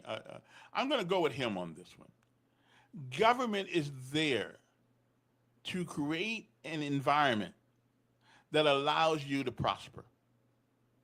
Okay? It allows you to prosper without any anything, because they take our tax money right now and do all kind of weird things with it without even us having any inkling of idea. Some of the things, there was a study done paid for by the U.S. government why cows fart. Okay, and we found out that cows fart a lot because of the many stomachs that they have. They fart. They just fart out the wazoo. I mean, they fart so much until it changes the smell of the air. Okay, we actually paid for that type of study. Okay, so I'm not talking about in D.C. I'm talking about here in Montgomery. Okay, I'm talking about here in Montgomery. Replace the OVP with the OAP. Okay, old age help. We call it OAH, old age help. That's what some of these people have worked their butts off, have been here for years, put up with the crap, 80, 90-year-old people. I'm more worried about them than I am people, Leroy and Bubba out there fighting every day. That's what I see in District 3. Okay, we can have a place where if you're too old to cut your grass, rather than the city going up there giving you all these tickets and trying to take your damn house, let's send somebody up there to cut the grass. Let's hire some kids, or let's let the people in jail who probably would love getting out go get outside and go cut some grass for people. Okay, we got insurance. All right, we got insurance. We can pay for it if they do something stupid. But anyway, I've always been an advocate for the old age people, the people who paved the way for everybody else, whether you're white or black. People paved the way for everybody else. That's what I wish we had. The OVP, listen, Roe, congratulations, I salute you, but it ain't doing no good. Okay, take that $250,000 and help some old folks. Help some folks who need a roof on their thing. We can probably have a relationship with people who do roofs, so we get it done cheaper, or and things of that nature. That's what I'm looking for. Okay. Yellow. Why can't churches members, why can't their congregation, why can't they pick a certain where their church is, and the church and the members of the church go out there and cut the grass and do that? I think that's a great idea too, but you can't make them do it because you ain't paying them, so you can't make them do it. But I hear you. I hear you. Yeah. So. Hey, you asked what did you get from the lady who wants to charge the United States? Yeah. Two things I got. One, there were a whole lot of bad Democrats back then. They were in charge, and they were doing all that stuff. And then the other thing is, she had the right to say that. She had the right to charge the United States. No, that's true. Yeah. If she was in another country, especially Tehran and Iran, you can't do that. So. Well, there's a lot of places she can't speak out like that. I mean, look over in the UK, with the Queen. You can't say all the kind of things you want to say over there. So exactly. So she certainly has the right to say that, and I support her right to say whatever she wants to say. But she given that right by people that fought and died for her to have that right. Yeah, absolutely. A lot of folks got the blood been spoiled, so she could say it, and I ain't got no problem with her saying it. I disagree with a bunch of it, but she has a right to say it. Somebody said you'll be called a socialist, Kevin. Well, I may be called a socialist, and so be it. I don't have a problem. I think you do what your own conscience tells you to do what's right, and whether people call the names they call you don't really matter. I don't care. These people paid paved the way for us to do all kinds of things, especially for me. And I do think we ought to have an apartment, a department in the city that I didn't say do the roofing. I didn't say do the OVP. How about the Office of Volunteerism? Anybody who wants to volunteer their skills to help people out in the community, why not have an office where you can put them together with somebody else? Office of Volunteerism. That's what we need. Do we have an office like that? I don't think we do. I think I'm going to replace the OVP with the OVP, the Office of Volunteerism Programs. Yeah. Mechanics, sheet rockers, people want to cut your grass and all that stuff. And you would think in our communities, with all the churches we got, one per corner, that we'd have people out there doing that already. I don't know, but especially kids for the summertime, have a fun where we pay them. Yeah, I don't care about calling it socialist because most of us believe in socialism. We just don't like to call it that. Social security. Okay. If you only got out of Social Security what you put in there, it probably wouldn't last you 20 years. Okay, but for people who are living a long time still getting Social Security, right on. Let me see here now. Hello, who's this? Morning, Kevin. This is Black Rose. How are you this morning? And hello to your audience. I'm doing fine. I want people to look and see what's really going on in the news, especially when it's dealing with politics. If I'm speaking about black people, white people itself, because that's who really built this country, black and white people together. Now, if we do not see that the Democratic Party has been taken over by socialists, then I don't even know. We can't. What's going on? Do we see what's going on? That the Democratic Party has always been a socialist party. They're just coming out with the clear blue sky and admitting it now. I don't know if the party has, or too many of the people who call themselves Democrats have. I don't know that for sure. I know that the leadership of the Democratic Party don't believe in socialism. Now, some of their proteges, some of their members do, because for them it sounds very romantic. It sounds romantic to be a socialist, Okay. Give everybody everything. You can't give everybody everything. And now, even in New York, now guess what? The old man Dammy, whatever hell his name is, has decided that, we can't afford to give everybody everything in our government stores. So now you got to qualify to go to the government store, just like you got to qualify to get food stamps. Because these people want you to depend on them by having these government-ran grocery stores. Now, what party wants to castrate young boys and flip young girls? The Democratic Party, they're all for it. Yeah. They for abortion. They are completely against the Most High, completely against, even if you're a Christian. I don't have a religion. I'm just speaking because the majority of this United States is Christian. They are completely against a Christian. They want to flip everything around and do all these type of things. Want to have men and women bathrooms, men and women sports. Who are doing these type of things? The Democratic Party, and they look at you when you speak up against it because you're black, and they think you're supposed to be a Democrat. But I'm clearly looking at it's always, these people always been socialists. They're coming out with it. Martin Luther King was a socialist.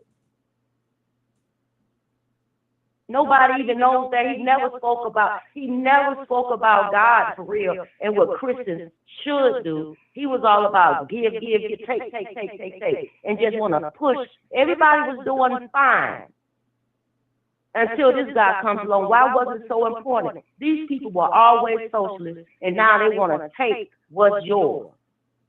That's what Madonna is doing. And that's what the Democratic Party was doing. But now the old Democrats have been replaced with the socialist Democrats. Well, they're not really socialists. They're just in love with an idea they know nothing about. Because socialism is intertwined with our republic. I mean, it is. Medicaid, Medicare, Social Security. We have socialist tendencies involved, and thank God we do, because if we did not have some tendencies going that way, there are a lot of folks would be dead right now because we wouldn't be taken care of. So that's because you have to say that's because of tax-paying dollars. Right. Because we work everybody works, pays taxes. Even when you buy things, you have to pay taxes. Mm-hmm. Even with people who get an EBT, it's tax on it. You don't see it, but the federal government does. But these people are able to come in and take that away and use that and flip that and fraud of the government. They're doing all these things. They're able to get in, come in, and do exactly what we are unable to do. How is that? Well, because they got everybody's money. Because you have the wrong people in government. It is some type of infiltration in there that was there.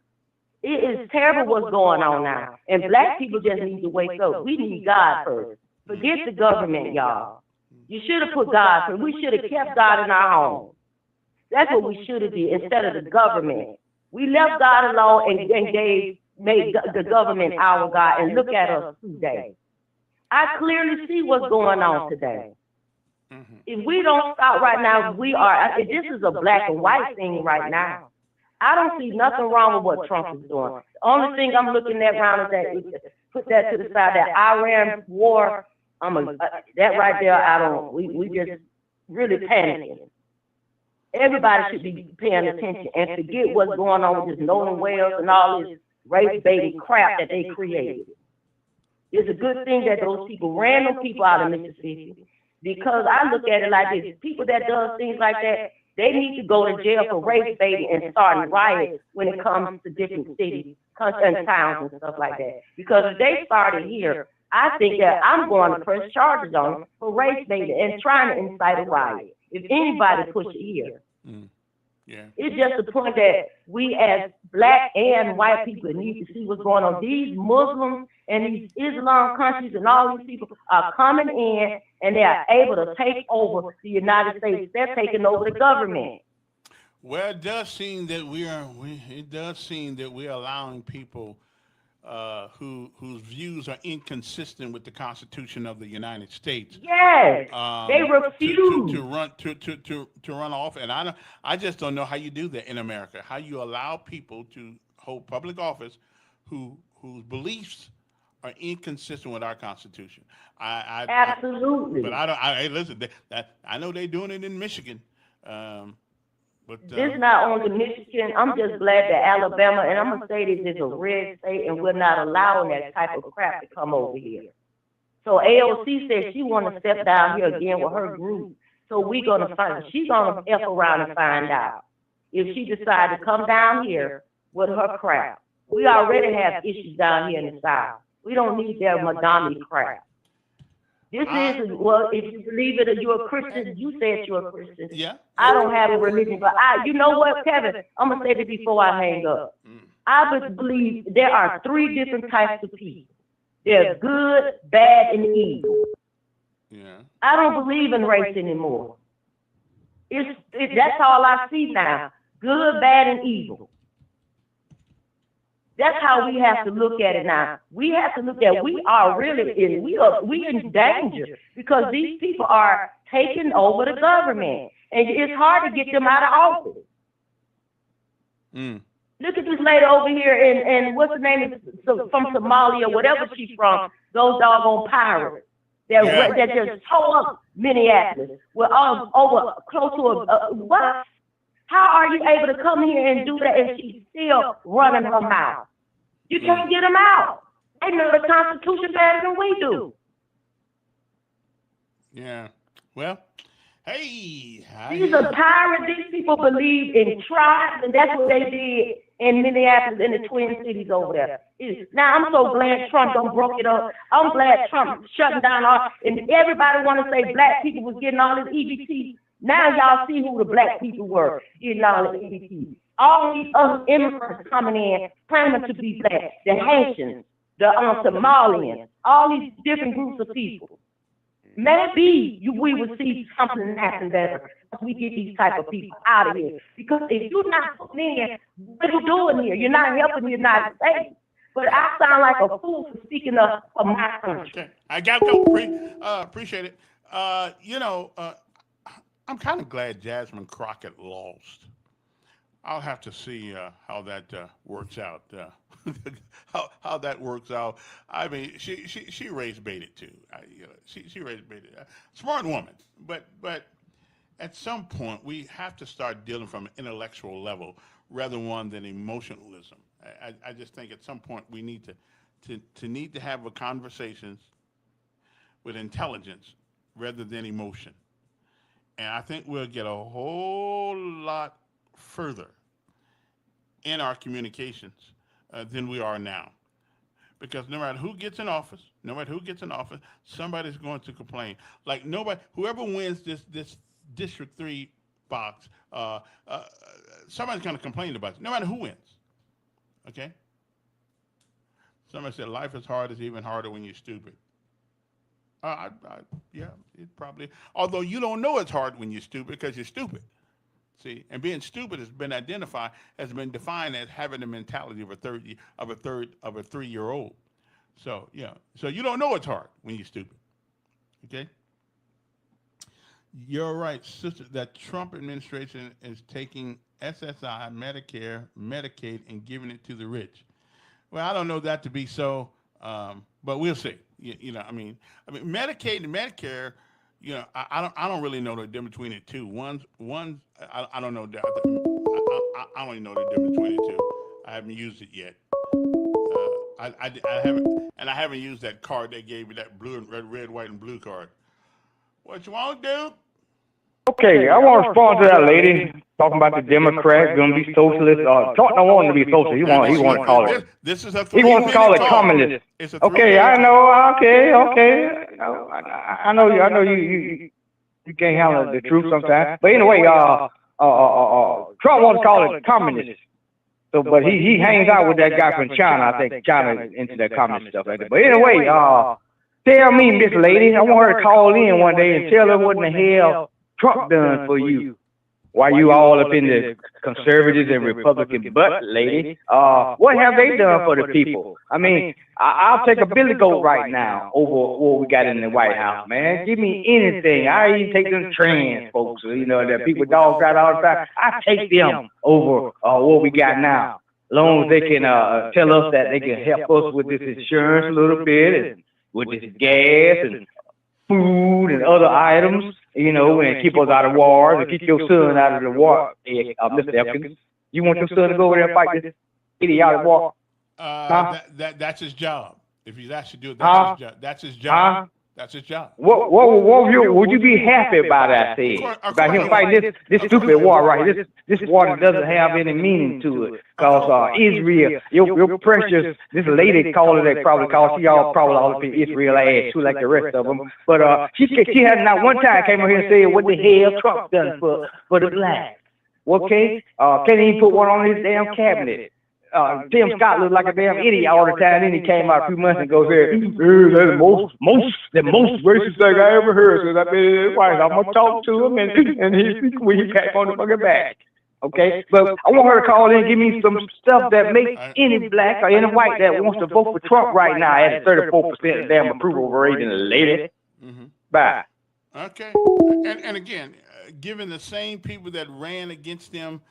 If the ballot came out the same way, I'd vote for the guy again. Do I like everything he does? No. As a matter of fact, sometimes he gets on my absolute nerve. He's not as smart as I thought he was. I thought he was a really shrewd and intellectual guy, but I don't think he is. But Medicare, from the federal government and Medicaid it's the state. Oh, okay. So you can actually get both of them at the same time? So if you're getting it from the federal government, why would you need it from the state? Or if you're getting it from the state, why would you need it from the federal government? So I don't understand. So aren't we duplicating? Wouldn't we be duplicating services, or or do you get more money from the feds than you do from the state? I don't really know. I've never been on, never had in. I don't know what it is. Okay. Mr. Ed is the man. That's true. Anyway, so much for that. Turn radio down. Turn y'all's radio down. That's what you ought to do something. Yeah, when y'all listen, you have to turn down what you're listening on, because it gives everybody else feedback. But anyway, so much for the things, and there's a couple other things. But people have asked me, and people have asked me, why are you running for District 3? I want a part in changing the culture of Montgomery to a better culture. I want a part in changing the violence that goes on in our city. I try to change it anyway. And the way to do that is to change the culture. Now, it will not be it will not be a quick fix, but it is something that we can stand. When I got here in this is not the same city. When I got here, Medicare is for people. Oh, okay, that's what that is. Oh, okay. Thank you very much. I appreciate that. This is not the same city that it was when I got here. Okay. I don't know what happened to us. That hip hop generation has come aboard, and we pretty much have surrendered to their wishes or their misguided views. So something happened. How do you change the culture? Now that right there is a great question. I've been asking that question for 2 weeks. How do you change the culture? One of the ways, if I have my way, and if I can get other people to agree with me, if I have my way, one of the ways we're going to change some of this culture, hopefully, is if your child is 17 years old and below, and they're out there doing things, every time they come to court, you got to come with them. And at some point, if he shows a pattern, then you'll do the time for him in jail, or her. Okay? And another thing, you won't be able to and take this thing where kids think all they got to do is get on the phone and call DHR and they're going to come lock you up. We need to see, nothing is the same since 91. That's true. But I believe if we hit people where it hurts, and that's the pocket, if we make your mother or your dad have to get off work and come to court with you, and if they don't, we put a bench warrant out for them. Somebody's got to take responsibility for the knuckleheads that are going around here shooting at people, robbing people's homes, damaging their cars, and everybody's got a father.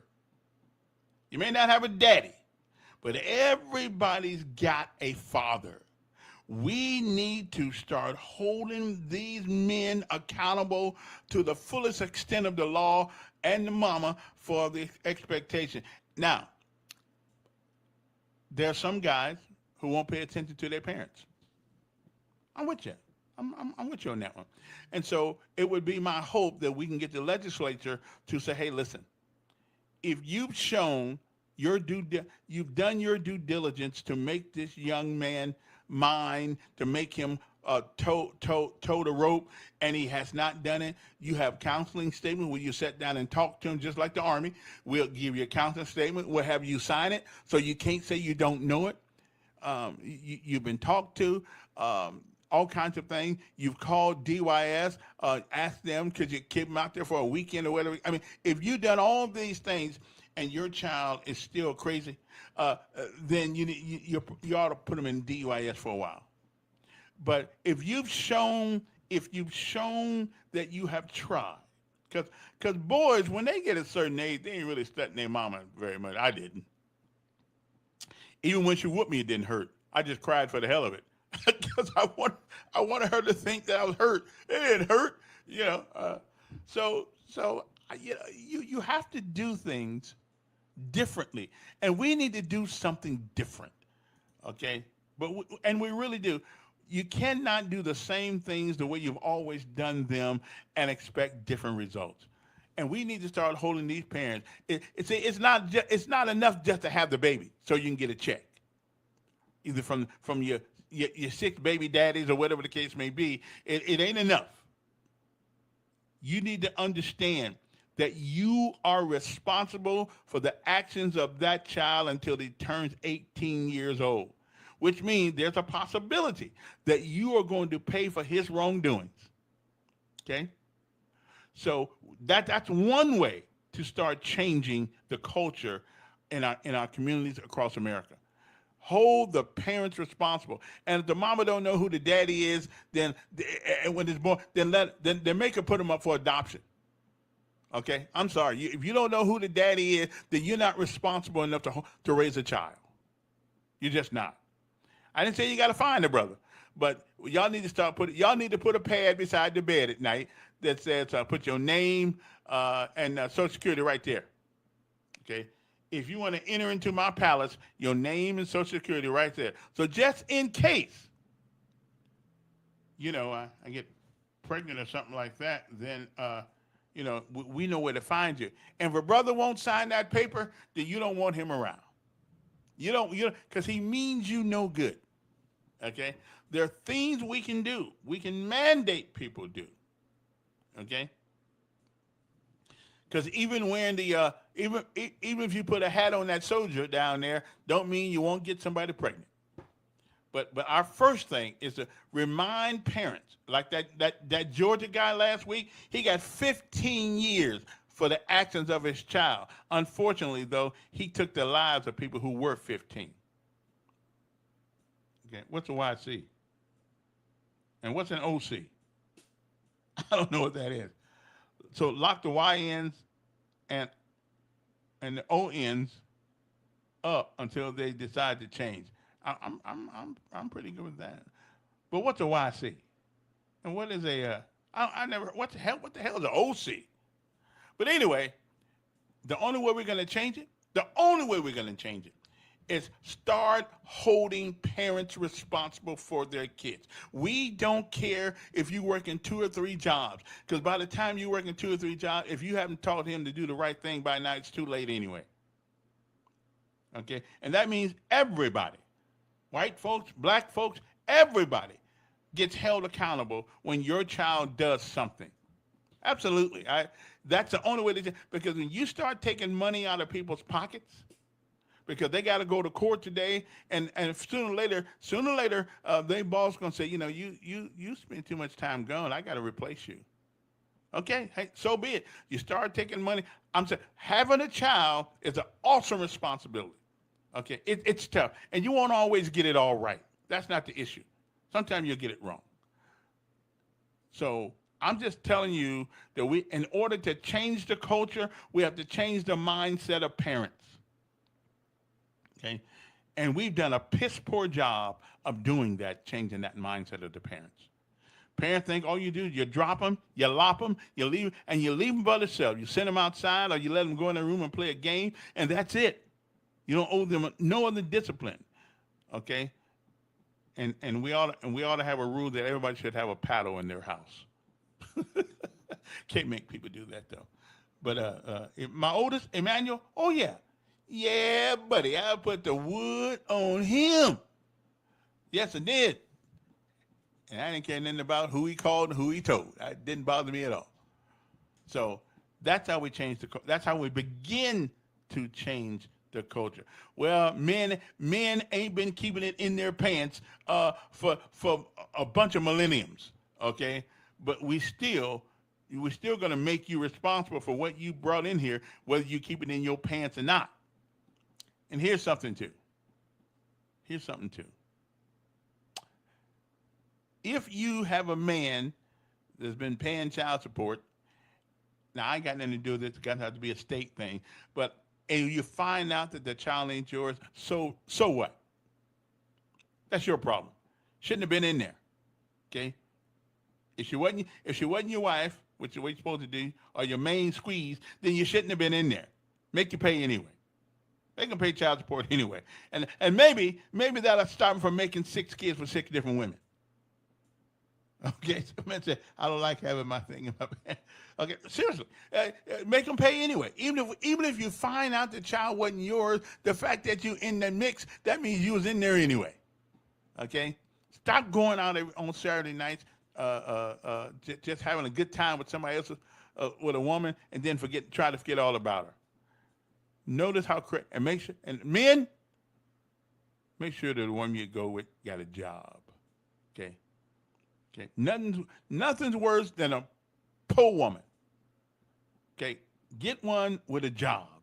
Okay, at least she knows her responsibility, getting up every day, going to work. Okay, I'm just telling you.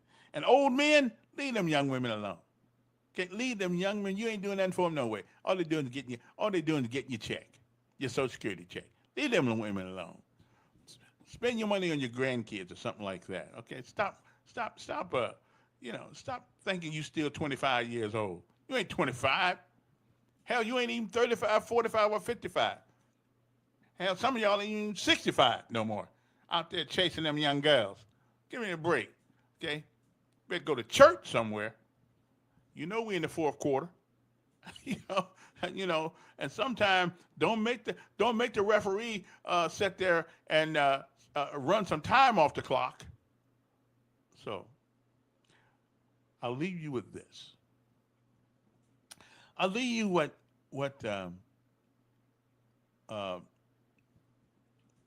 Dr. Rick Rigsby said that his grandfather or his dad would ask him all of the time. And I do believe that it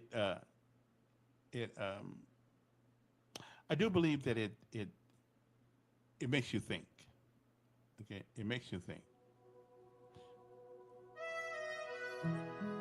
As your day comes to an end or gets started,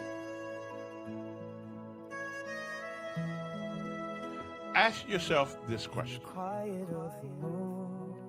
you living?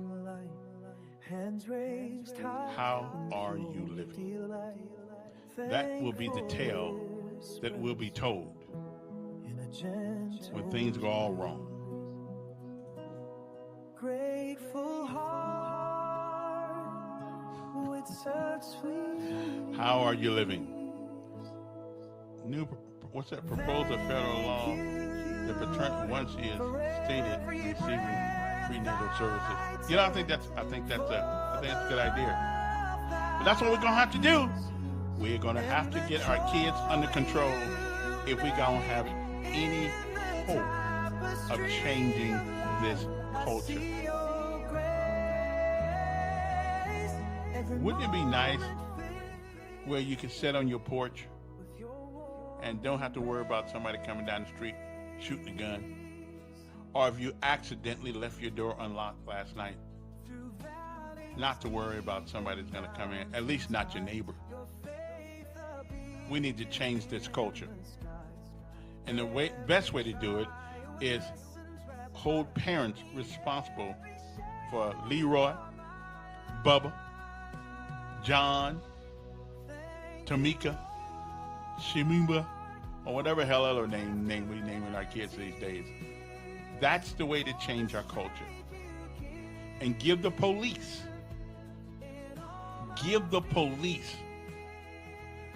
the right to be policemen, not abuse anybody, but if you need to use some firm love, we need to do that. We got the police just as scared now as we are, because they don't want to lose their job because they're just doing their job. Being firm does not mean abuse, but it does mean when you hold him, he know he held. That's all I'm saying. Not putting knees on necks or knees in the middle of your back or anything like that. But when you hold him, he need to know he been held. Now, there's got to be some technology around here today that can accomplish that goal. Okay? enforce paternity once she has started receiving prenatal services. You know what? That is not a bad idea. Now you're gonna wait till the child gets in. So the woman's 9, she got 9 months in, and now you think you're gonna owe nothing, and then you're gonna yeah. I agree with that. Absolutely. Anyway, gotta go. It's been a great day. Don't forget to vote for me, District 3. I left a message on net. What's the name of that site? Neighborhood, whatever it is. Told me to call me and ask me questions. You know, I don't know none of the people that's running for District 3, but that's only because you have not tried to find out anything about them. Everybody's got a website, a Facebook page. Everybody's at least got a Facebook page. You can communicate. And next week, I'm going to have one of them on the show with me, which will be after Monday. We got this thing with KK Middleton, and hold before I get off the air. Let me see what this thing is here, because he's doing this. KK is doing let me see where this thing is. He's doing. Hold on. KK Middleton is doing okay, here it is right here. Let me make sure I see this for what it is. Let me see, because I think, all the, now everybody probably won't show up, but I'm going to show up like everybody. I mean, most of the people will show up. I think this is going to be a good exercise for the people who want to lead District 3 to the next millennium. Well, maybe not the next millennium, but you know what I mean. Gonna move them to the next phase. I said, I'm with you, KK, in a second. Let me see if I can find you though. Okay, there we go. Right there. Let me see. Let me see if I can get him on this thing here. Okay. So it's going to be August the 10th. And I think August 10th is, go to KK Middleton's website. August 10th is going to be, I believe that's this coming Monday. And it's going to be, what time is it going to be? I don't know what time it's going to be. But I'll let you know on Monday, because I don't know what time. Yeah, I don't know what time it starts. Oh, 6 o'clock p.m. Okay, my bad. It starts at 6 o'clock p.m. August Monday, and it's going to be a situation where people who are running for District 3, and I'll give you the address and everything in a second here, where people are running for District 3, they'll be able to come and, you know, and give their views on a lot of the topics of today, and let you guys make an informed decision of who, you know, who you want to be. So that's KK, right? Is that KK right there? I think that's KK right there. Yeah, that's KK right there. Okay, there we go. Okay, so that's it. So it's going to be on Monday, and it's going to start at 6 p.m. All the candidates have been invited, August the 10th. It's 51 Carroll Villa Drive, Montgomery, Alabama. It's a meet, greet, and learn more about the candidates. So for the folks over there on that website, I haven't met anybody. Well, that's because you ain't been out there trying to find nobody. You just want everybody to come to you. Sorry, I only got a limited amount of funds. I got to go. Oh, and next week I'll be on the. I'm going on Roscoe as a candidate this time. You know, we're going to talk a little bit about my vision, and it's called Heal Montgomery. Well, that's what we want. You know, we want to be healed. You know, it's August. It's Monday. I'm just saying it's going to be a good thing to try to do. Come on out. 51 Carroll Villa Drive, Montgomery, Alabama. Starts at 6 o'clock. Don't be late, because you know I'm not. And KK, who's really a decent man. He's a preacher. He preaches at 2 churches. He preaches, and he preaches in Tuskegee here. He's an educator now. I mean, he really is a good guy. I trust him. I don't trust most of the people put on these things. They all they want to do. They just kind of they just want to find all your faults, not your good things. So I'm just saying. You know, I'm just saying. Anyway, gotta go. So I guess the next time I talk to you guys will be, well, I guess it'll be Monday. And if I live and nothing happens, the good Lord shows me favor, we will be at this thing on Monday afternoon at 6 o'clock in the forum. Okay, and those are all the people that are. We invited more people. Mataski McCoy, Johnny Sankey, LaPon Carter, me, of course, DeAnthony Powell, Bibby Simmons, Michelle Summers, Justin Hampton, Mark Bailey, and I believe there's going to be and I believe there's going to be a couple more people. There's another white guy. I don't really know what his name is. Michelle Summers is going to be there, but Mark said he's going to be there. So we'll see who's there. I mean, listen, if you want free publicity, and get your message out besides coming on my podcast, which I'll let anybody come on if they want to. It doesn't bother me. I'm not scared. People are going to vote for whom they want to vote for, so let them do that. But sometime next week we're going to have Michelle. But Monday we're going to have this thing at starting at 6 o'clock. So y'all need to come out and if you're in District 3, you got a car probably, and I think it's going to be. I'm pretty sure it's going to be broadcast either Facebook Live or something. You hope it will be so people can see. At least some of the people. 1, 2, 3, 4, 5, 6, 7, 8, 9. Okay, so we got 14 people. So we got 6 people that's running that's not on here at the moment. Hopefully they will show up. They will. If not, I'm gonna call them cowards. Cowards. Because if you can't handle the little stuff, how you gonna handle the big stuff? Okay, that's just my thing. Anyway, I want to thank Rita Pearson for coming by today, for giving us one more time. Every child needs a champion. For the kids going back to school today, I got to play that one more time before I leave, because I think people need to hear that. He's a freaking hateful racist. Who's a hateful racist? Who are you talking about? Who? Not KK. Not that I know of. Not that I know of. So let me play this one more time, because I think it is a interesting. I think it's an interesting thing. We're gonna leave out with Rita Pearson. Everybody, every child needs a champion. We'll be back tomorrow, Monday. Bye.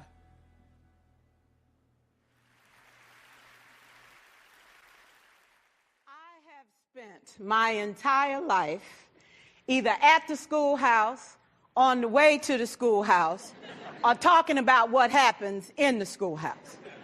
Both my parents were educators. My maternal grandparents were educators. And for the past 40 years, I've done the same thing. And so needless to say, over those years, I've had a chance to look at education reform from a lot of perspectives. Some of those reforms have been good. Some of them have been not so good.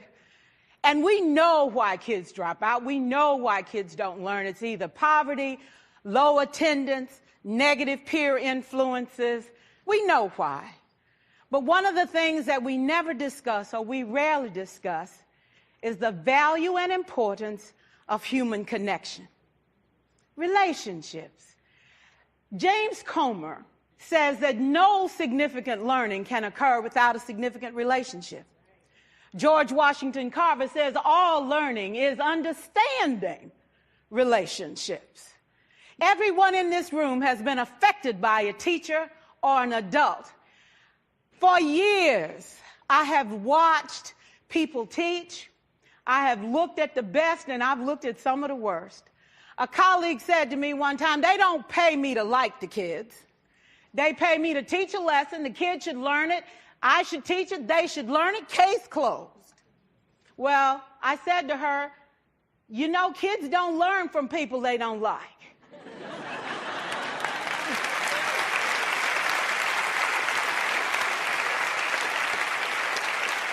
She said, that's just a bunch of hooey. And I said to her, well, your year is going to be long and arduous, dear. Needless to say, it was. Some people think that you can either have it in you to build a relationship or you don't. I think Stephen Covey had the right idea. He said you ought to just throw in a few simple things, like seeking first to understand as opposed to being understood. Simple things like apologizing. You ever thought about that? Tell a kid you're sorry, they're in shock. I taught a lesson once on ratios. I'm not real good with math, but I was working on it. And I got back and looked at that teacher edition. I taught the whole lesson wrong. So I came back to class the next day and I said, look, guys, I need to apologize. I taught the whole lesson wrong. I'm so sorry. They said, that's okay, Miss Pearson. You were so excited. We just let you go.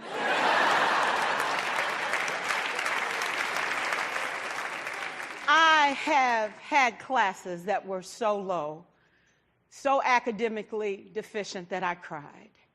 I wondered, how am I going to take this group in 9 months from where they are to where they need to be? And it was difficult. It was awfully hard. How do I raise the self-esteem of a child and his academic achievement at the same time? One year I came up with a bright idea. I told all my students, you were chosen to be in my class because I am the best teacher and you are the best students. They put us all together so we could show everybody else how to do it. One of the students said, really? I said, really? We have to show the other classes how to do it. So when we walk down the hall, people will notice us. So you can't make noise. You just have to strut. And I gave him a saying to say, I am somebody. I was somebody when I came. I'll be a better somebody when I leave. I am powerful and I am strong. I deserve the education that I get here. I have things to do, people to impress, and places to go. And they said, yeah. You say it long enough, it starts to be a part of you. And so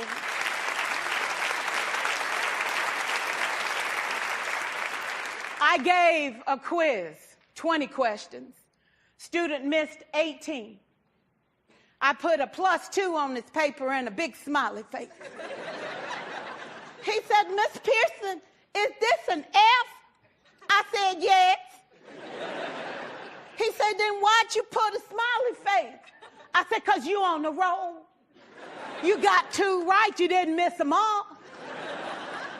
I said, and when we review this, won't you do better? He said, yes, ma'am, I can do better. You see, -18 sucks all the life out of you. +2 said, I ain't all bad.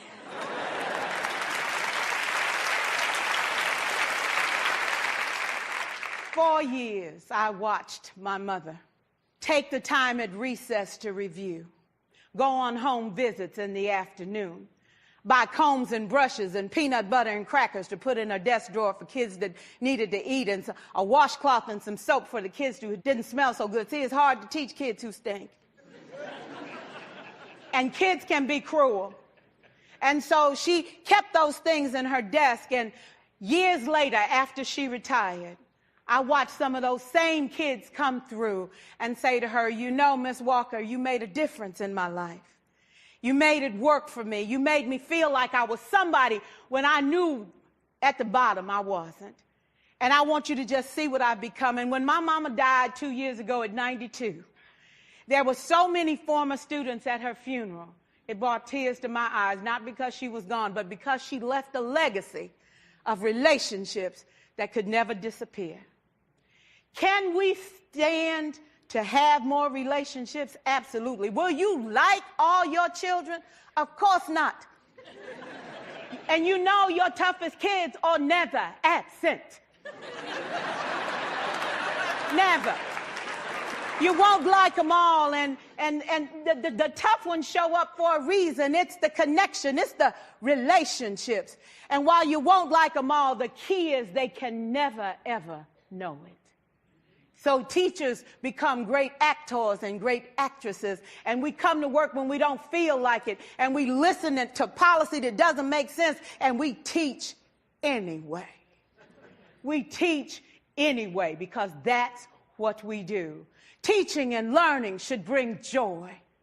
How powerful would our world be if we had kids who were not afraid to take risks, who were not afraid to think, and who had a champion? Every child deserves a champion, an adult who will never give up on them, who understands the power of connection and insists that they become the best that they can possibly be.